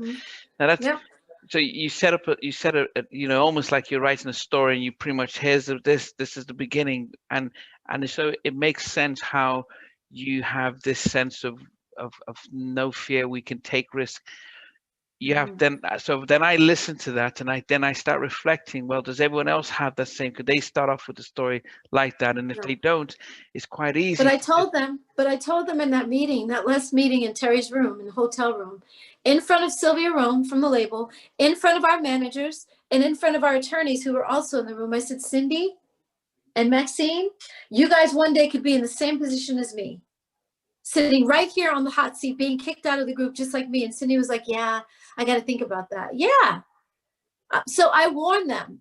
It wasn't, and then Maxine ended up getting kicked out 2 years after me. Same thing. Yeah. But then, okay. But so so as I said, it is something, but so the album doesn't do well. Right. Somebody asked a question here. D-Hawk was asking, how was it mentally for you in the midst of being sort of, they've moved on without you, and that sense of no deal? It was horrible. I mean, think about it. Just, I know people are asking questions, but just think about what that would mean. See, it's totally different when you're in the limelight. If a job kicks, you get fired from your 9-to-5 job. Yeah. You and your family may know about it. You and a few coworkers talk about it, and that's about it. You go on with your day, you get your check, and you never go back to that job again. Yeah. And it doesn't affect you as much. You might be a little bit upset about it, but you go on and find a new job and you figure it out. And you're not embarrassed by the job going on without you. Yeah. But in this case, it was huge. Yeah. Yeah, En Vogue was massive around the world. So of course I was numb. Yeah. I was bitter. I was angry. I was sad. I was like, I called Maxine the next day after that meeting, and I said, Max, okay, I've decided that, I forgot what I told her, and she said, no, we already decided that you're out, Dawn. And I was like, what? What do you mean I'm out? Like, this is not fair. You guys are not talking to me about anything. You're just deciding that I'm out of the group, and she kind of like, I got to go. I'm going to rehearsal. What? Okay, what? So we were supposed to have a fitting to do the cover for Don't Let Go. And I went to that meeting. I went to that fitting and I did the photo shoot. Had the video come out? And then Cindy, it was, huh? Did the video, had it already come out by the meeting? No, we had done the video, but we didn't do the photo shoot for the single cover. So this is what we were doing, the fitting for the single. I said video, but I meant the single cover.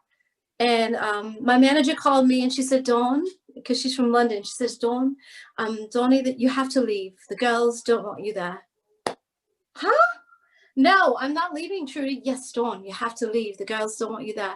I said, well, I'm going to take a few pictures before I leave. So I tried on a few clothes because I was there first. Yeah. And the girls didn't want me there. And it was just nasty. It was so nasty in hindsight.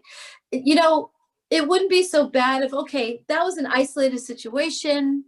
They didn't know any better. This was early back in the day before we knew the power that we really had as En Vogue. But when I came back in 2009. Oh no! Before we get there, though, because we okay. did.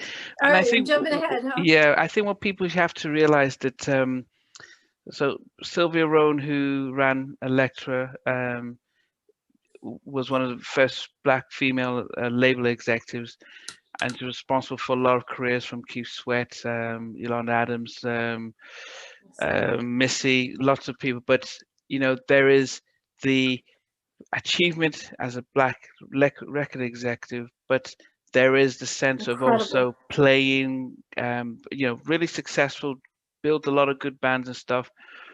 But I think if people who study the industry from the outside in understand that you do that, there it's a hard game to try and fight. You know, I spoke to Rift, Nitty Green and Rift, and how when they lost their record deal with SBK, they got blacklisted by everybody, and they said don't sign them, and everyone sort of comes together and says, yep, if we're working as a clan here, if one group doesn't want you, we're not coming in. So it's, I won't call it a boys club, but it's a close, they protect themselves, and it's quite easy to get blacklisted, and people can be afraid to stand up against them. So imagine these three thinking, oh, if we stand up against us. No, I don't know. As I said, I'm just. Well, I'm trying to tell you, just because you're talking along, and I don't want to cut in, but yeah, go ahead. It was different with En Vogue was global. Yeah, definitely. We had a lot more power. I don't know who Riff is. I'm sure they're amazing, but I don't know who they are over here. So when it came to En Vogue, we had more power. Of course they were afraid. I get it. I really do. But Terry's indignant answer to me when I asked what was different about me doing a solo album than Terry. She did a solo album and I did one. So you're kicking me out of the group, but Terry's staying in the group. What's different about Terry? Turned to me and said that, not the record label. So Terry had it in for me. I don't know what it was, but like I said, and it made common sense that when I called Maxine the next day, it was just her and I on the phone. So without the record company around, without our producers and all these people that would intimidate you, it's just us. Let's get Cindy and Terry on the phone so that we can make sure, like, okay, Dawn, you were right what you said. It's just the four of us. Terry did a solo album, but we're kicking you out for doing the same thing. So we need to talk about this because you're absolutely right. It's not fair. And we need to find out what our rights are and go to our attorney. You know, when we first left the MC Hammer tour, we did an MC Hammer tour in 1990. Yeah, our first year. we did a promo tour. We went overseas. We came back, and then MC Hammer asked us to do a tour with him. And I guess Cindy had a conversation with him, and she told him that we were only making 2 pennies a record, and he was dumbfounded. He could not believe it. Like, what is going on? You ladies are the biggest things on the charts, and you're only making 2 cents a record. Okay, when we get back from the tour, I'm going to pay for you guys to go see my attorney in Los Angeles, bring your contracts and ask questions. Figure it out. In other words, Cindy, Terry, and Maxine could have said the same thing. Let's figure this out. Let's figure it out before we kick you out of the group. We can do the same thing that MC Hammer did in 1990. This is 97, 7 years later, and we're no smarter than we were back then. No, if MC Hammer said take the time to find out what's going on, then they should have done the same thing. But I thought Sylvia Rohn said you're out of the group. and they have She to gave agree. me an ultimatum. She was putting on her coat because she had a flight to catch back to New York. She said, so, and she stood up and she said, so we need to know if you're going to be in the group or not. And I said right then on the spot, well, if you're asking me if I'm going to leave and be on my own, I said, it's been 8 years. We've been with you for 8 years now. And all of a sudden I have to believe that you have our backs after 8 years. Where were you 8 years ago? 7 years ago, 6 years ago, 5 years ago? Where were you then? Now all of a sudden you have our backs and I'm supposed to believe it's going to be different now than it was 8 years ago. And that's when she said, well, I guess you're pretty much saying that you're out. And I was like, I don't know. I have to think about it. And I got on the elevator. We all went downstairs at the same time. And I was kind of out of body. Because this is my life. I helped build this for 8 years. And now you're telling me that I have to decide if I have to. So basically, this is how I always put it.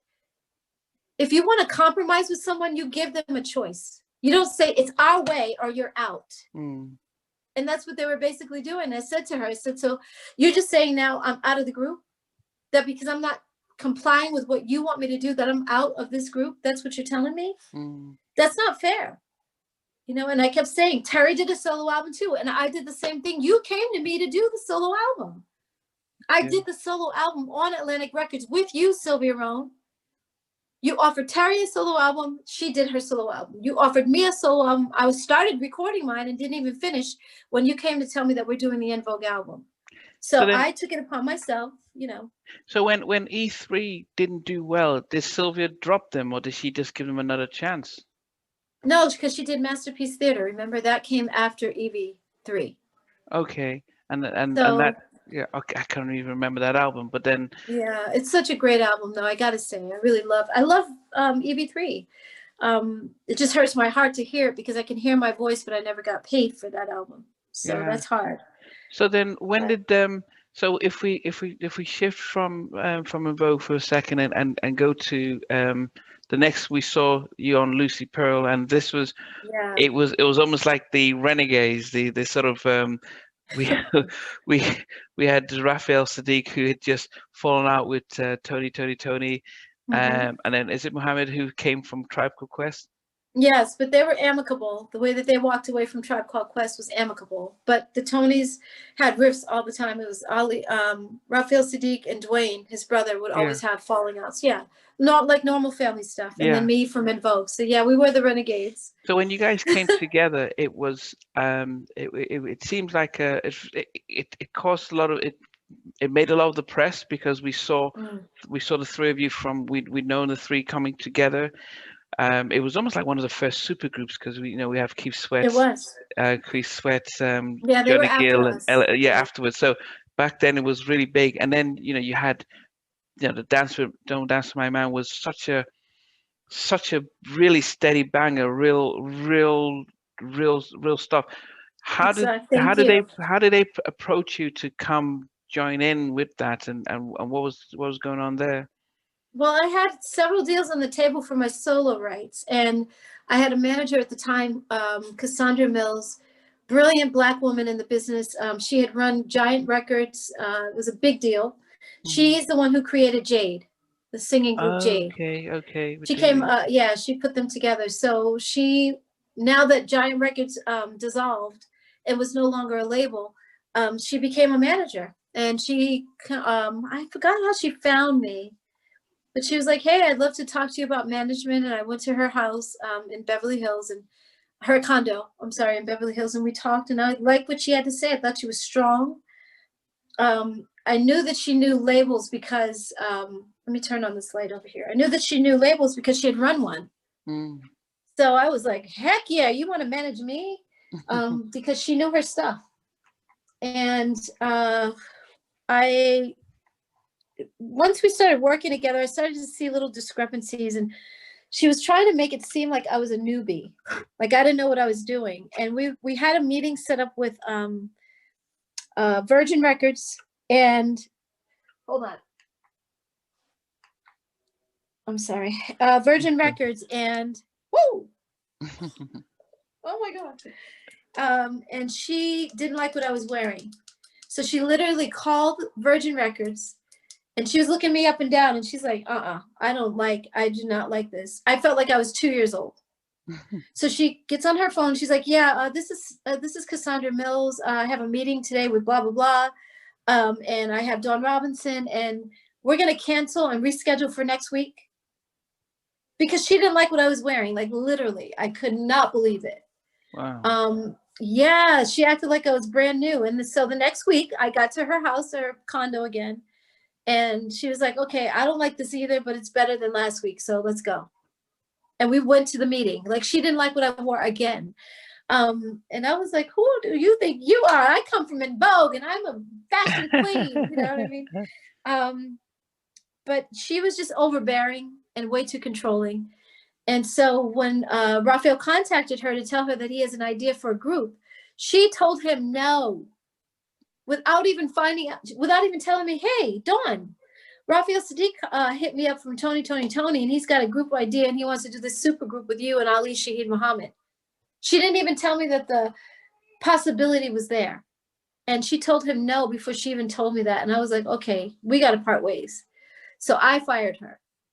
And I called Raphael and I said, hey, I found out that you had this idea for a group. What is this? And he said, yeah, Ali and me and you and Vogue and, you know, Tribe Called Quest and Tony. It just makes sense for us to come together and do this great idea. I was like, I am down. And yes, when do we start? Because I never wanted to leave En Vogue in the first place. Like I said, I didn't want to go solo. So it was better for me to be in the group situation. I felt protected. I had known Raphael since we were 16. So on my dad. Bay Area as well. Yeah. Bay Area. Yeah, both of us. In fact, Denny and Tommy, Denzel Foster, Thomas McGovern had the Tonys before they had En Vogue. Yeah. So I asked Raphael when I got in the group with him, I said, did Denny ever talk to you crazy, like tell you to shut the fuck up or go the fuck home? He's like, what? Oh, hell no. He's like, no, Denny never talked to us like that. The way that Denny talked to us in the studio was exactly that way. If he got pissed at us for something, he would tell us to shut the fuck up. Y'all go and again, I was like, okay, after a while, at first I was like, oh, Denny, don't say that. Oh, no. And we would leave. But after a while, I was like, okay, you guys, it's becoming a habit that Denny talks to us this way. So I know I'm going back talking about En Vogue again, but that was the mentality. When you said fear-based, or are you talking about how they were fearful of approaching the record company saying, this is wrong that we're kicking Dawn out of the group? The mentality that they had with allowing Denny to talk to us the way that he did is indicative of exactly their mindset. Yeah, you're right about that. Pre-Me Too, because a lot of that was going on across the entertainment, across the world, and there was no voice. I mean, I think not just in entertainment. No, yeah, across the world, across in different areas, and I think in people's homes. If this had happened now, it's quite easy for if because now if this was brought up, people again losing their jobs for stuff they did 20, 30 years ago. But yes. Raphael talks to you about the group. Now you must have had a little bit more knowledge about labels and deals and stuff. What was the situation when he said, "Look, hey, Lucy Pearl"? Did you look at the contract and think, okay, I'm not going to get 2 cents a record and stuff? I didn't do the right thing because, like I said, Raphael, I had known him literally since we were both 16 years old. So he played in my band in San Francisco. I knew him. I was comfortable with him. He was like my brother. And we had grown up together. So I didn't feel like he was going to step on me with that contract. I thought he was going to be fair and have my back. And he did not. So that was on me. I didn't read the contract. I read it, but I didn't redline it and go through it with a fine-tooth comb like I did the En Vogue contract. And I just signed it as it was, and it wasn't a good contract at all. And I didn't know that until after the fact. It was too late by then. So yeah, it was a totally different situation. So was that sort of the reasons why the you did sort of a couple of singles, and then after first that you decided to leave after the first album? No, they kicked me out as well. Raphael didn't like the fact. No, so what? First of all, Lucy Pearl was I'm so tired. I'm trying to get the light right because the sun is going down. I apologize. Everybody's gonna be like, "Be still, be still." Cool. But Lucy Pearl from the very beginning was a one-off, and Raphael you know, he just didn't like the fact that I was getting all the attention. And we were actually in London when no, the first time that I noticed his jealousy of me was in Vegas. We were here in Vegas, but I wasn't living here yet. And we were doing Sprite Night for the Billboard Awards, and so sorry. We were doing Sprite Night for the Billboard Awards. And I have to get near the plug so that this light stays on when the sun goes down. Oh my God, I'm so sorry. No, it's fine. So we were doing the Sprite Night, and one of the journalists walked over to us to do an interview, and he stood between me and, so we were standing up against the wall waiting for, it's like all the tables have different countries and different parts of the country here in America as well. So you'll see Colorado over there, you'll see Cincinnati over there, you'll see Australia back there, you'll see, you know what I mean? It was all these different tables that you go to do interviews. And you sit down at the table and you do an interview. And so we were waiting for our next interview, and a guy named Lee Bailey walks over to us, and he's an older man. So he's got on his hat that he always wears and his glasses, and he takes out a dictaphone out of his pocket. He's got on like a jacket pocket, and he takes out a dictaphone, little recorder. And he steps in between. Ali was to my right and Raphael was to my left, and we were just standing there waiting. And Lee Bailey steps in between me and Raphael. What did he do that for? Raphael was like, "Excuse me, don't you fucking see I'm standing here?" And he walked away. And I was like, I looked at Ali and I was like, we're done. We're done. Oh my, because you don't want that kind of reputation out there that you curse somebody out for no reason. And Lee Bailey didn't even, luckily, he didn't think twice about it. He didn't think, oh, that was rude. He might have been thinking it was rude, but he didn't care. You know what I mean? He kept going with us. And he was like, well, everybody wants to talk to Dawn Robinson, En Vogue. And he did the little, he did our interview right there, standing there with the little dictaphone with me and Ali, because Raphael walked away. And then our first time in London, same thing. Raphael did not like the fact that everybody wanted to talk to me.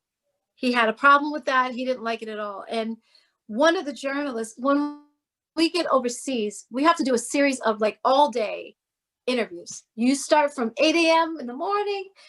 If you get a little time to eat breakfast, and then if you can eat a little lunch in between, but you're doing interview after interview after interview, because it's not like we're going to come overseas every other day, and you guys don't see us that often. So once we get there, whether it's Japan or London or wherever, Germany, they have a slew of, interviews for us to do. So we were doing probably our 12th interview, and Raphael was tired of everybody all the journalists asking about me, asking me questions more than anybody else. And so it was our 5th interview that day. And the woman said, so Dawn.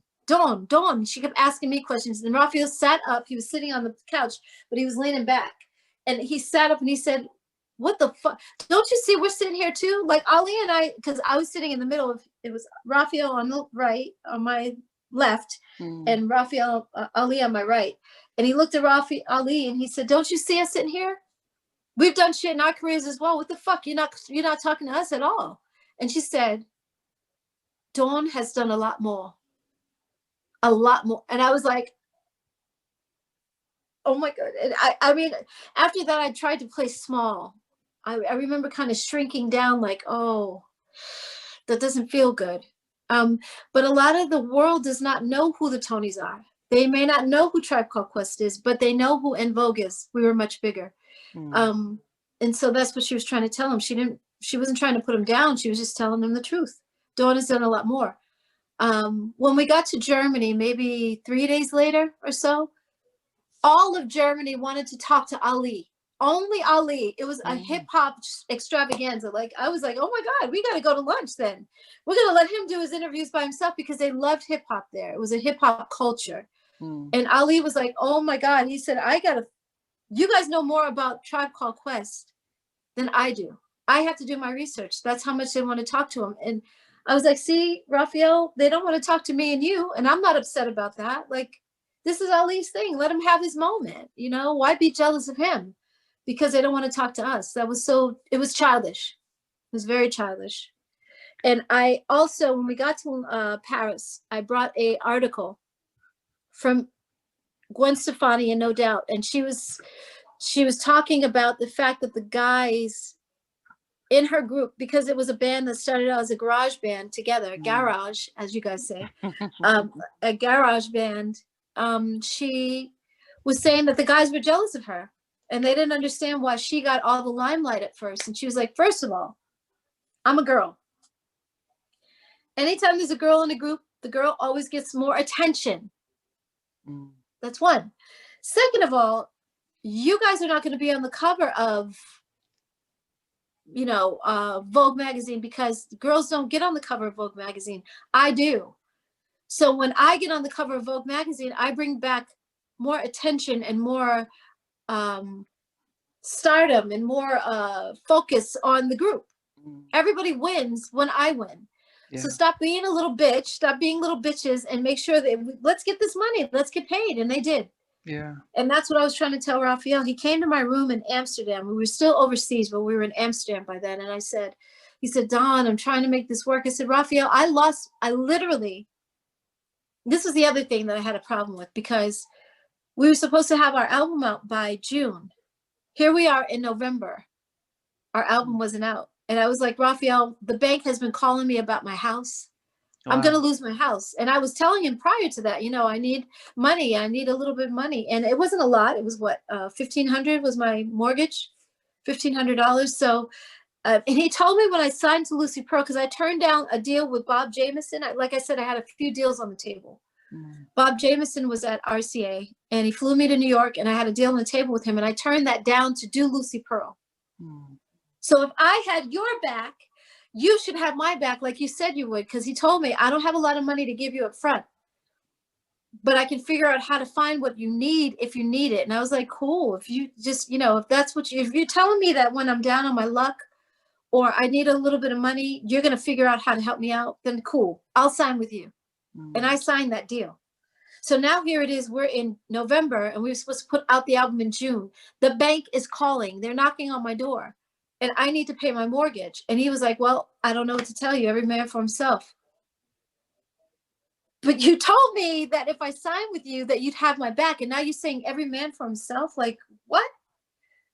He's like, yeah, we'll call the woman at Overbrook who was doing the soundtrack for Love and Basketball. Her name is Pilar, I forgot her last name. He said, call Pilar and let her know that you're going to do the soundtrack by yourself. I was like, Raphael, that is bad business beyond. That's like so unprofessional on every level. Yeah. You don't do that. Like, you just don't do that. If I call Pilar and tell her that I'm going to do the song by myself, she's going to be frantic.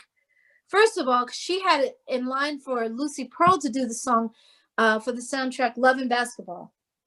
And so here I am calling her. So I called her because he said, call her. And I did. And I said, Pilar, this is Dawn. I'm going to do the soundtrack alone. She's like, huh?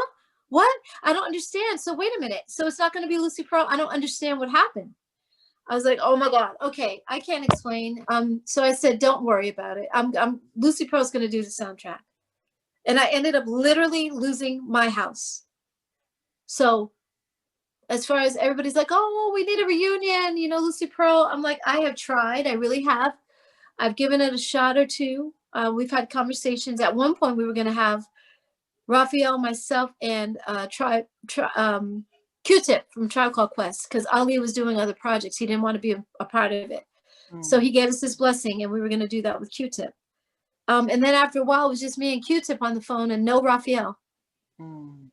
And he said every now and then Raphael gets like this, he disappears. I'm like, this is bullshit. Like, we're supposed to be talking about a reunion or getting together to do a new project together as Lucy Pearl, and Raphael just doesn't show up. He doesn't call us. Like, I don't understand. And so it never happened. But about a year ago, I was watching MTV, and they had this thing called Beats, Rhymes, and Rhythms, and it was on Tribe Called Quest. And I was watching, and I remembered that Fife would always big me up. My man, Albie Shore, he's in effect mode. Used to have a crush on Dawn from En Vogue. It's not like on Honey Dip will want to get with me, but just in case I got on condoms and TLC. He would do that. He did it twice on TLC's album, Crazy Sexy Cool album. And then he did it on, I want to not Check the Rhyme, but Can I Kick It maybe? He did it on that. Anyway, it was a Tribe Called Quest song, and he did it on that one first, and then he did it on Crazy Sexy Cool album. And so him and I had a conversation on, it was Twitter. We had a conversation on Twitter before he passed away. And I was like, I need you to give me some hits. Like, I need a song. We need to do a song together called Crush. And use your 16 bars from, you know, my man, I'll Be Sure He's in Effect Mode. Use that for the song. And he's like, oh my God, word. So I'm going to get you some tracks. But he was too sick and he never got me the tracks. So when he passed away, I left him a message on Twitter. And I said, I know you're gone. Trust me when I say that you'll never be forgotten. We love you. We love the work that you did. Now you're at peace. And I said, I'm going to do that song called, Crush in Your Name. And I'm going to dedicate it to you because you always had me in mind whenever you did a little piece of a song. And I appreciate you for that. I love you for that. So when I was watching Beach Ride into Rhythm, I picked up the phone and I called Ali right then. And I was like, Ali, I'm watching these things about you guys on TV. He's like, oh, it's on again? He said, yeah, they came on one time before. We talked a little bit. And he said, Raphael wants you to call him. I was like, every time you tell me Raphael wants me to call him, I give him my number or him to call me, and he never calls. I said, so give him my number, have him call me. And then when we hung up, I was like, no, I lost my house. I lost my house with this man. Are you kidding me? I have nothing to say to Raphael. No. I'm not doing anything with him until he makes amends with me. He has to apologize. That's not a small thing. It's not like I lost a favorite pen that I had, or I left my wallet in his car, or a jacket that I left behind in his car. This is my house, meaning that my equity was affected, meaning that my, oh my God, the money that I put into the house, my equity, like I said, my down payment, I lost all of that. My credit is still affected to this day. My credit is affected. Yeah. So I said, until he makes amends and apologizes to me for that, I don't want to talk to Raphael about anything else. There's nothing we have to discuss. Yeah. So I'm sorry I talked. No. So I think just as we finish up, there was a couple of questions that a lot of the that some of the fans put through. They another thing they wanted to find out: do you think, this is Ether King? Do you think En Vogue set the standard for vocal ranges among R&B girl groups? That we've set the vocal standards for? Yeah, when you came out, do you think you set the vocal standards for R&B girl groups? Oh yes, exactly. I do. Hello, what's his name again? Ether? This was Ether King. Yeah. Ether King. Yes. Hi, Ether. Yeah, we did. We set that standard not just for girl groups, but for boy bands as well. I remember the first time. What's his name? What their name? Color Me Bad did their acceptance speech. They did it live, just like us, singing "Thank You." Yeah, they did. So, yeah, we set the standard very high. We did. Were there any rivals? I mean, would you look? Jodeci would look at Boyz II Men and say they were their sort of evil twins, sort of the preppy. But when En Vogue came out, who were you guys looking at and thinking, competition in a way from the girl group? Well, we were the first ones to come out. We were the first girl group in 1990. So there was no Jade, SWV, Destiny's Child. There was no TLC, Moke and Steph. There was no Ex-Girlfriend, you know, Black Girl. None of those girl groups were out yet. I think Your Sweetness Is My Weakness. What is that girl group? The Good Girls. Yeah, exactly. They were out, but they weren't nothing like En Vogue. We, you know, and I'm not playing them any shade or nothing like that, but it was just night and day. It wasn't even, they weren't on our level, and they weren't singing like us, like harmony wise or anything. They just weren't. So I think the closest a girl group got to En Vogue was maybe Escape vocally. Oh, what is that song they have that they sing? Yeah, I think that they were the only ones. I can't think of the song. It was a ballad. Yeah, who do you run to? Who do you run to? Who do I run to? Who do I run to? But they were also, they were also liking themselves in that song. It was an old Jones Girls song. So they kind of did exactly what Jones Girls did. So I would say Brownstone, maybe. Yeah, I don't know.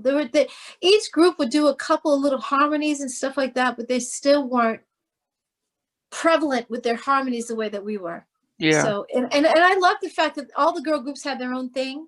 yeah, You know, they weren't trying to be like En Vogue. They had their own signature sound. SWV had their own signature sound. yeah, Destiny's Child would always give us our props whenever they would do, you know, an interview. SWV wasn't so nice to us in the press, but now, you know, Coco and I love each other. And every time I see each other, she supported me the other day. I did an interview and she was on there, and wow. she supported me. Yeah, and I support her. I love her dog, and you know, we did a play together, so she's like my sister without being a sister. Yeah, then the other questions they had is it true, this is Precious Williams, is it true that for the 30th anniversary of En Vogue's Mhm. debut album, that she feels Rhonda shouldn't be involved? It's Rona. First of Rona, all, it's sorry. Rona. Rona. That's all right. Yeah, it is true. I hold no bars about that. Because that's my opinion. We created En Vogue together. Rona wasn't there for that. She wasn't there for the beginning when we were, you know, rolling around and living out of our suitcases to make En Vogue what it was. So I just think that in 2010, when we came back together to do the 20th year anniversary, Rona sat it out. She wasn't with us. And I respected that. And I thought that she should do the same thing for our 30th anniversary.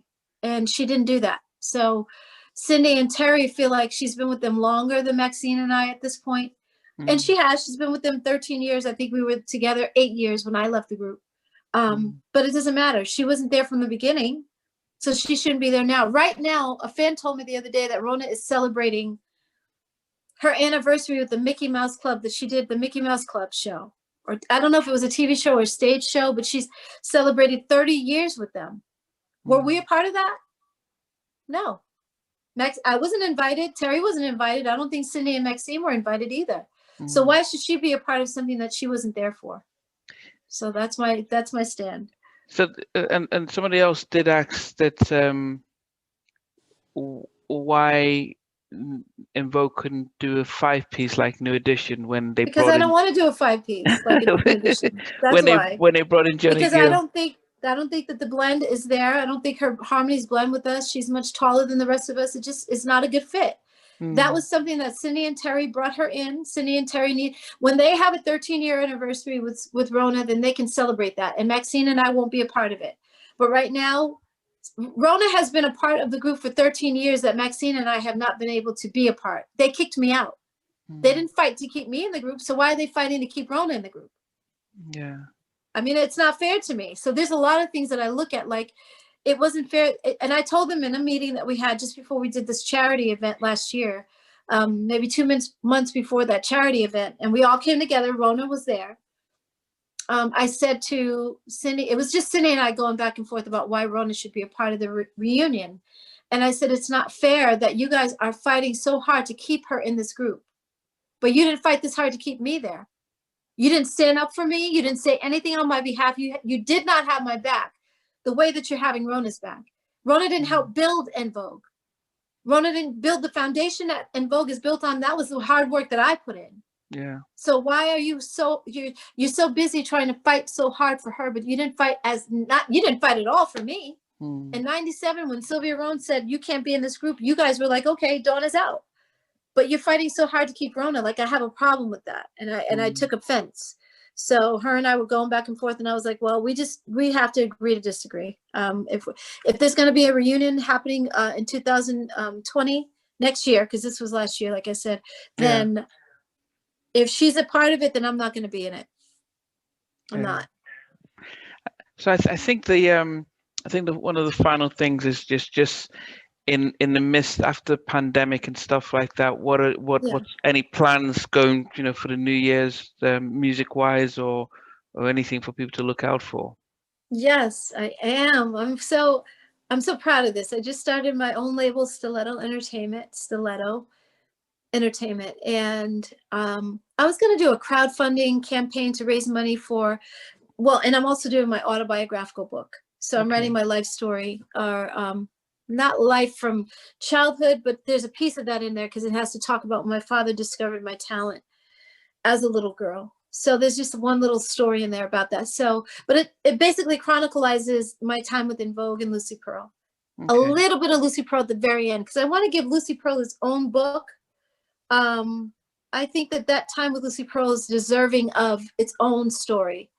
It was such a great group, and I want to give it the life and the love that it deserves. So that'll be separate from the En Vogue album. But yeah, so I'm doing that. I'm doing all three of those projects. I'm not so sure on the crowdfunding thing. I may get an investor instead and have that. It just depends on how I want to return the money to.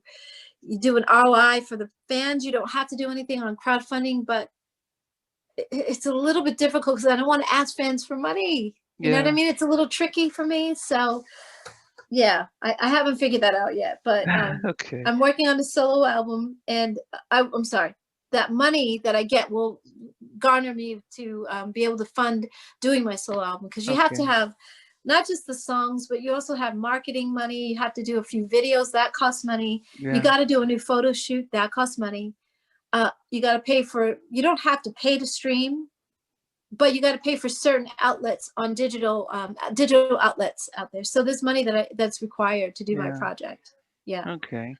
I think the I think what's been interesting and fascinating is, this just sheds further light into the tough industry of the music business, because it gives you this glamorous, because it gives you a feel good factor when we hear the songs, but behind the songs and behind the scenes, it's not always been that.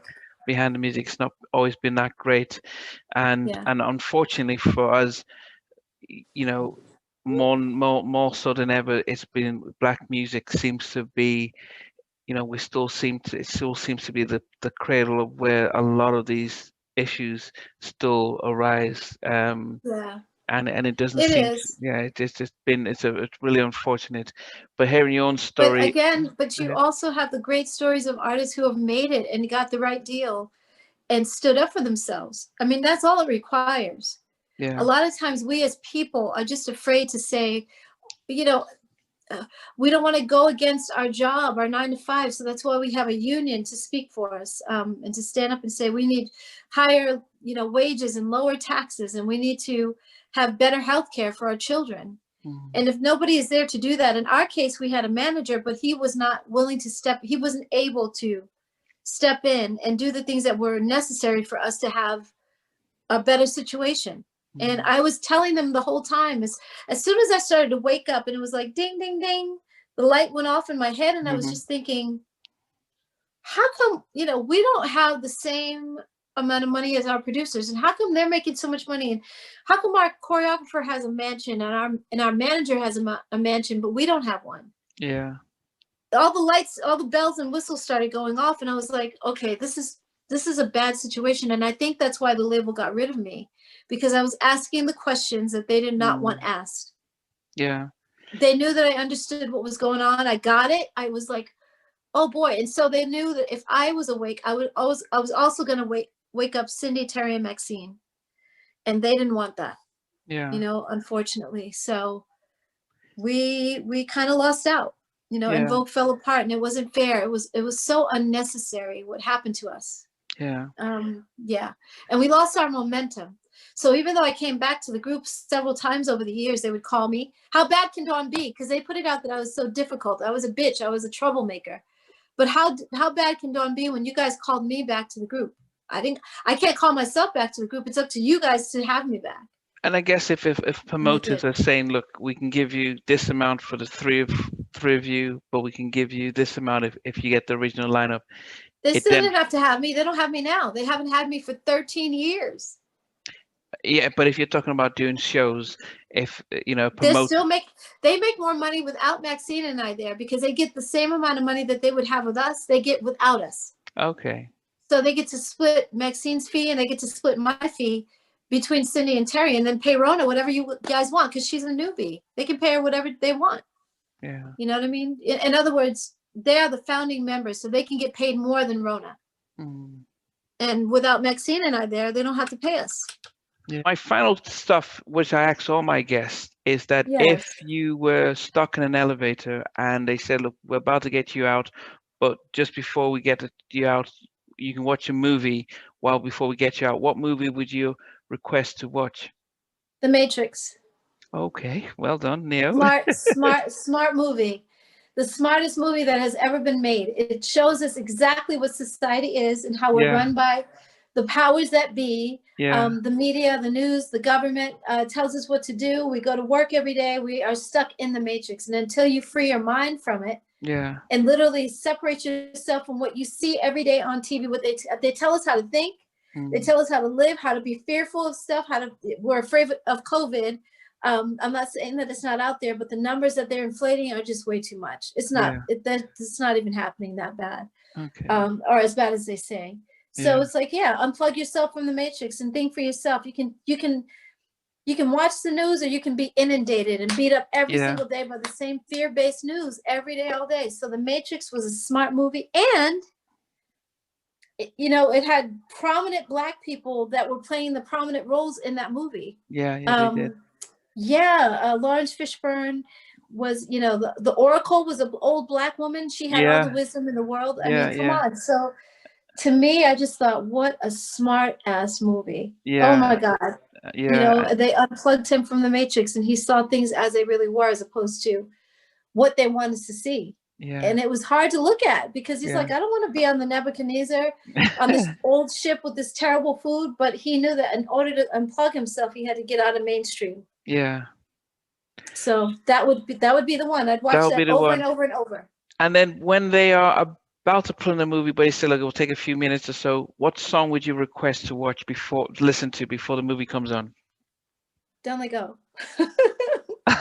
Okay. Don't let go. Yep, because I sing lead on it, and it's a smart song as well. It's just a beautiful song. I love that song very much. But yeah, those it would be "Don't Let Go." Might as well sing while I'm waiting. How did I Okay. sound though? Did I sound okay just now? Yeah, yeah, yep, yep, yeah. Look, I mean, yeah, perfect. You sounded I did vocally perfect. okay. Yes, All yes, right, yeah, yeah. you Because definitely did. I honestly I forgot that you wanted me to sing, so I didn't warm up nothing, and I'm Oh just yeah, yeah. same, I yeah, can same war. No, no, no. It's going to be a treat. It's going to definitely be a treat. But after I know it's about midnight here, but it's been great. It's been Oh, thank you, it's Namdi. What a Namdi, yeah. name! Yeah, thank you so much for having me. My battery's dying. You Yeah, there? no, it's Yeah. fine. Yeah. Yeah, no, Yeah, it was a great interview. I enjoy talk. I think you guys have a different. You do have a different point of view. And I told someone else from the UK the other day, you guys have a sense of humor that you laugh at yourselves more. You don't take life so seriously, and I like that. I could tell in the interview. Just your questions are smart, and I enjoyed it. I enjoyed myself. Yeah, yeah. Yeah. Yeah, no, but it's been great. I mean, as I said, I grew up loving I went to college. My uncle and auntie lived in Selma, Alabama, so I moved to the States in '92, lived in Selma, Alabama, went to junior college there, then went to Wisconsin, Milwaukee to finish off my Wow. university, and then I moved to LA and lived in Redondo Beach for about 3 or 4 years before relocating to the UK. So lived in love. So I was there in the '90s and was there to Mhm. enjoy the music of the '90s and up to the mid 2000s, and Yeah. and but Yeah. I've been a sort of a music fan. But as I said, I'm a trained therapist outside of that, so life coach and a therapist. But you know, but what's been challenging for me over the past couple of months talking to musicians and singers and artists is Mhm. the very similar stories that you're sharing, probably not to the extent that you've had with the falling out with En Vogue, but Timmy Gatlin in Guy, um, Right. LJ from Profile when they came out with Liar, Mhm. Nitty Green with Rift. They were the boys in Lean on Me. If you ever watch Lean on Me with Morgan Freeman, and he got them singing in the bathroom, singing Mhm. each other. So that's them, and they went on to Okay. form Rift, and they were with SBK, and they performed with Vanilla Ice and stuff. But yeah, the same sort of industry contracts and stuff like that, and it's really sad. So our audience are listening to this and they're like, wow, we didn't realize, and that's still been happening among And our again, black. it doesn't happen with the white artist. That's what I don't understand. It's like they want to tear us down, and if we're not smart, we allow it. Yeah, no, So, definitely. so like I said, if Cindy, Terry, and Maxine would have just had my back and stood up with me against the record company, everything would have been fine. But they, like I said, held me accountable for doing a solo album and not Terry. Yeah. And I wasn't the one. I was not the one. I'm feisty. I will fight for myself every single time. There's a part of me that wonders that, did you and Terry, did you seem to, was there issues between just the two of you No. Okay. No. It's just Terry when Terry was sleeping with our producer, and she thought that was okay to do. And I was the only one that would say something to her about it. Like, I don't care that you're sleeping with him. That's fine. What I care about is if you do the business that's required. You got to stand in solidarity with us. If you don't do that, you're standing with your man instead of standing with us. I have a problem with that. Yeah. But those conversations didn't even come up until later, when we would try to resolve things or try to reconcile and get back as En Vogue and come back and reunite. That's when we would have those conversations. And even in the room with just the four of us, she wouldn't admit anything. Maxine and Terry and Cindy would just sit there and they wouldn't hold her accountable either. And I'm like, I'm not going to be in a group like that. I refuse to do that. Yeah. So there was no beef with Terry and I. There was no problem between us at all. It's just that the record company was pissed off because I slighted them. Yeah. And so. But I guess I think it's one of the things where, you know, we lost something great, and it's just sad. But the future is always the future. It is life. Yeah. I mean, all of our parents, for the most part, oh, come on, you guys. Most of our parents have, broken up or gotten divorced when we were kids, and we didn't want them to break up, but that's life. We got to get over it and move on. And I'm so grateful, because had I not left En Vogue, I wouldn't have done Lucy Pearl.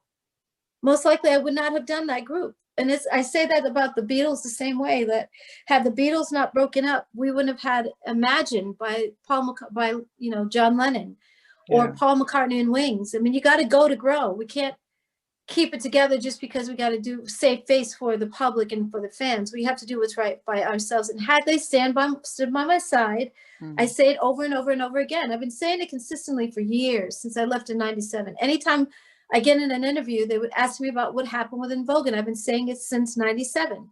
They did not have my back. They kicked me out thinking that they could go on without me, and it fell apart. It wasn't my fault.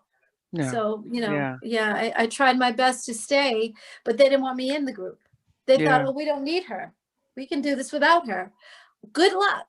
Yeah, had I not, they probably would have gone on without me if Don't Let Go hadn't happened. No, because we were a group that the world knew and loved. All four of us mattered.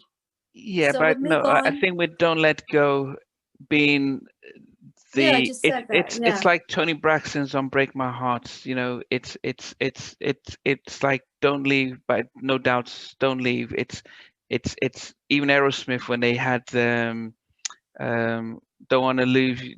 It's one of those, because it was big a rock. It was not an R&B song. It was a crossover, and it got over to the pop side. And unfortunately, you went after that track. You guys went and did an R&B track with Babyface, which didn't follow through with where that single was. You should have listened.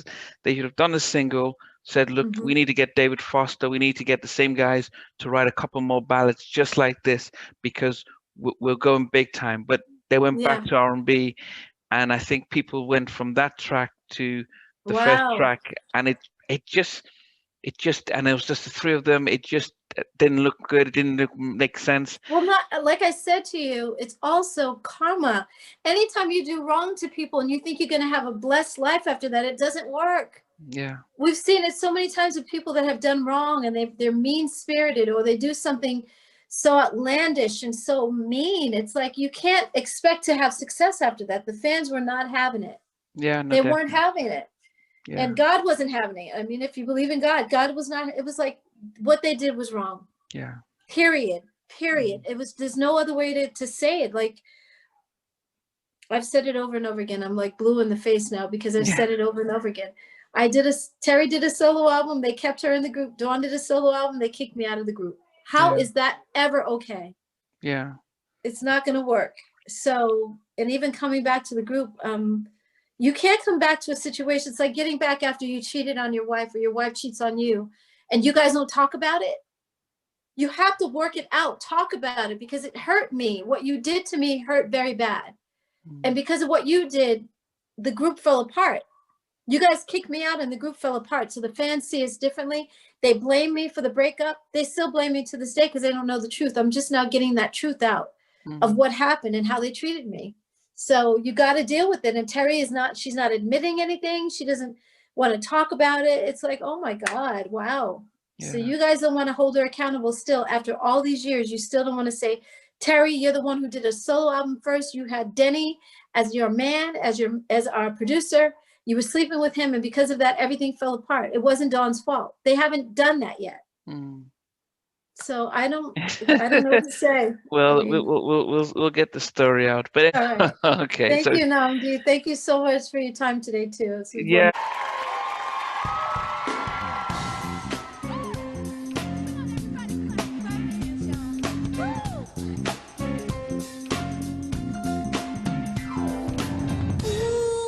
First mistake was I wanted too much time. I had to have it morning, noon, and night. If I would have known then the things that I know now, I might not have lost the time I complain about. Don't waste your time fighting blind. Minded thoughts of despair. Hold on to your love. You got to hold on. Hold on. Keep the ties and don't let go. Hold on. Never gonna get it, never gonna get it. Never gonna get it, never gonna get it. Never gonna get it, never gonna get it. Never gonna get it. No, not this time. No, you're never gonna get it. Never ever gonna get it. No, you're never gonna get it. I remember how it used to be. You never was this nice, you can't fool me. Now you're talking like you made a change. Now it's time for a breakdown.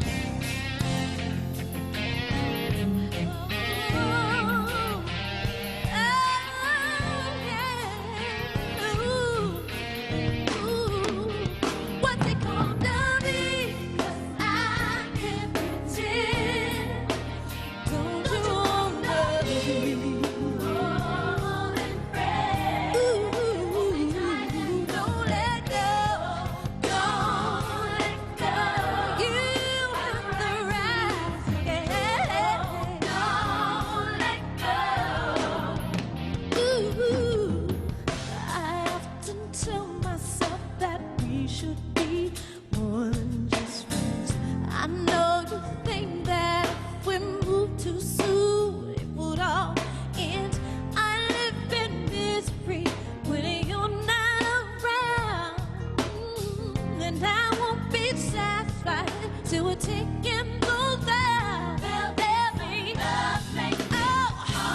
heartbreak, soul shaking. There'll be some love, heartbreak, soul shaking. What's it gonna be?